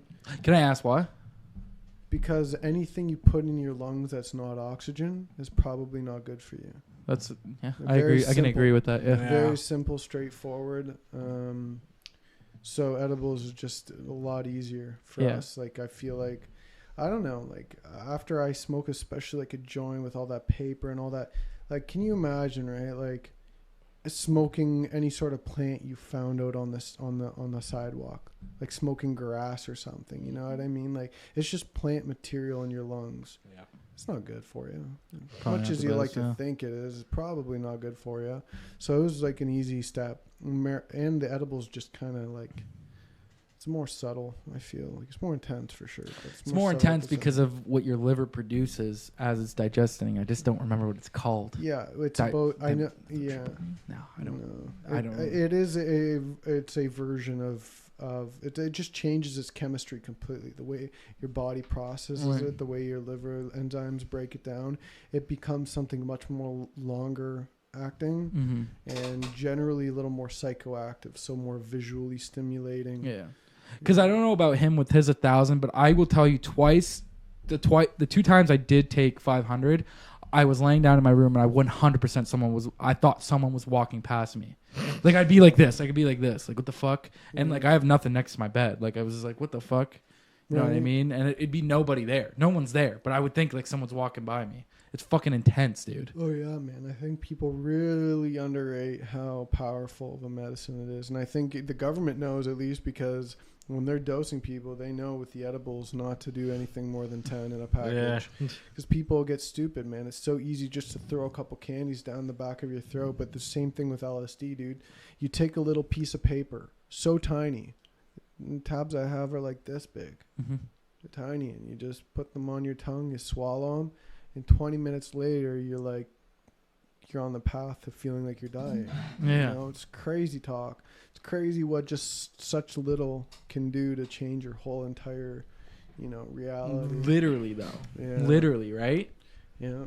It's fucking intense. I mean, dude. we're all just like, it's like we're like chemicals. Our whole reality is mediated by chemicals. Our brain is creating chemical reactions to create this process of reality. So everything like this is chemicals, the table's chemicals, the air's chemicals. We're just in a big soup. It's in a big soup. That's the name of this. We're in a big soup. For sure, that's the name. That's a good name. We're in a big soup. That's the title of this for sure. Yeah. But all right, I still can't figure out why these chemicals can't go through these chemicals. Yeah. Yeah, man. I mean, it's like everything's just vibrating. I guess these atoms are just a little more dense. Vibrating a little denser. That's the reason I can't. Because it's the same stuff. Maybe it's the same stuff. Fast enough. Like the air and this are like the same stuff, but it's just something stopped this. I can't go through that one. This is just a little more like close. But Tyler, honest God, I'm so glad that you came back. Yeah. We're obviously gonna have you back on again. Absolutely, bro. It's always a good time. I always love fucking talking to you, bro. Yeah, man. It's always a great time, dude. Appreciate it. Yeah, bro. Do you wanna plug anything? Plug the tattoo thing and everything. Of course. All right, everyone, give me a follow at Tylor Ferreira. I work at Inked Up Tattoos. What about the realism thing? Say it one more time. Let everyone know. Oh, yeah. So if you're looking to get it like a free tattoo, I'm looking to explore like the realm of realism, and I want to start with like a rose, ideally something like a rose, maybe a skull. If you're down for that, hit me up. Follow me on Instagram, and we'll figure something out. Do you mind if I ask you one more question? Yeah. You could recommend one song to the people right now. What would it be? Ooh. That's a good question. Yeah. Oh, man. Hello World by Village. Hello World by Village. It's Hello WRLD by Village. Yeah, it's just pretty like feels nice. Just feels nice, song. bro. Yeah, it's a song. Feels good in the soul, Well, Tyler, man, we always appreciate it, brother. We always love talking to you. Man. We always love talking to you. It's always a great time. We're definitely gonna have you back. Yeah, no question. Honestly, everyone, go check him out. Go check him out. Get the free tattoo. Someone claim it. Somebody claim it. Someone claim that Good shit. fucking luck. But again, man, I want to appreciate. Thank you for coming again. I really man, do. Not a problem. All right, goodbye, everyone. Peace out, y'all.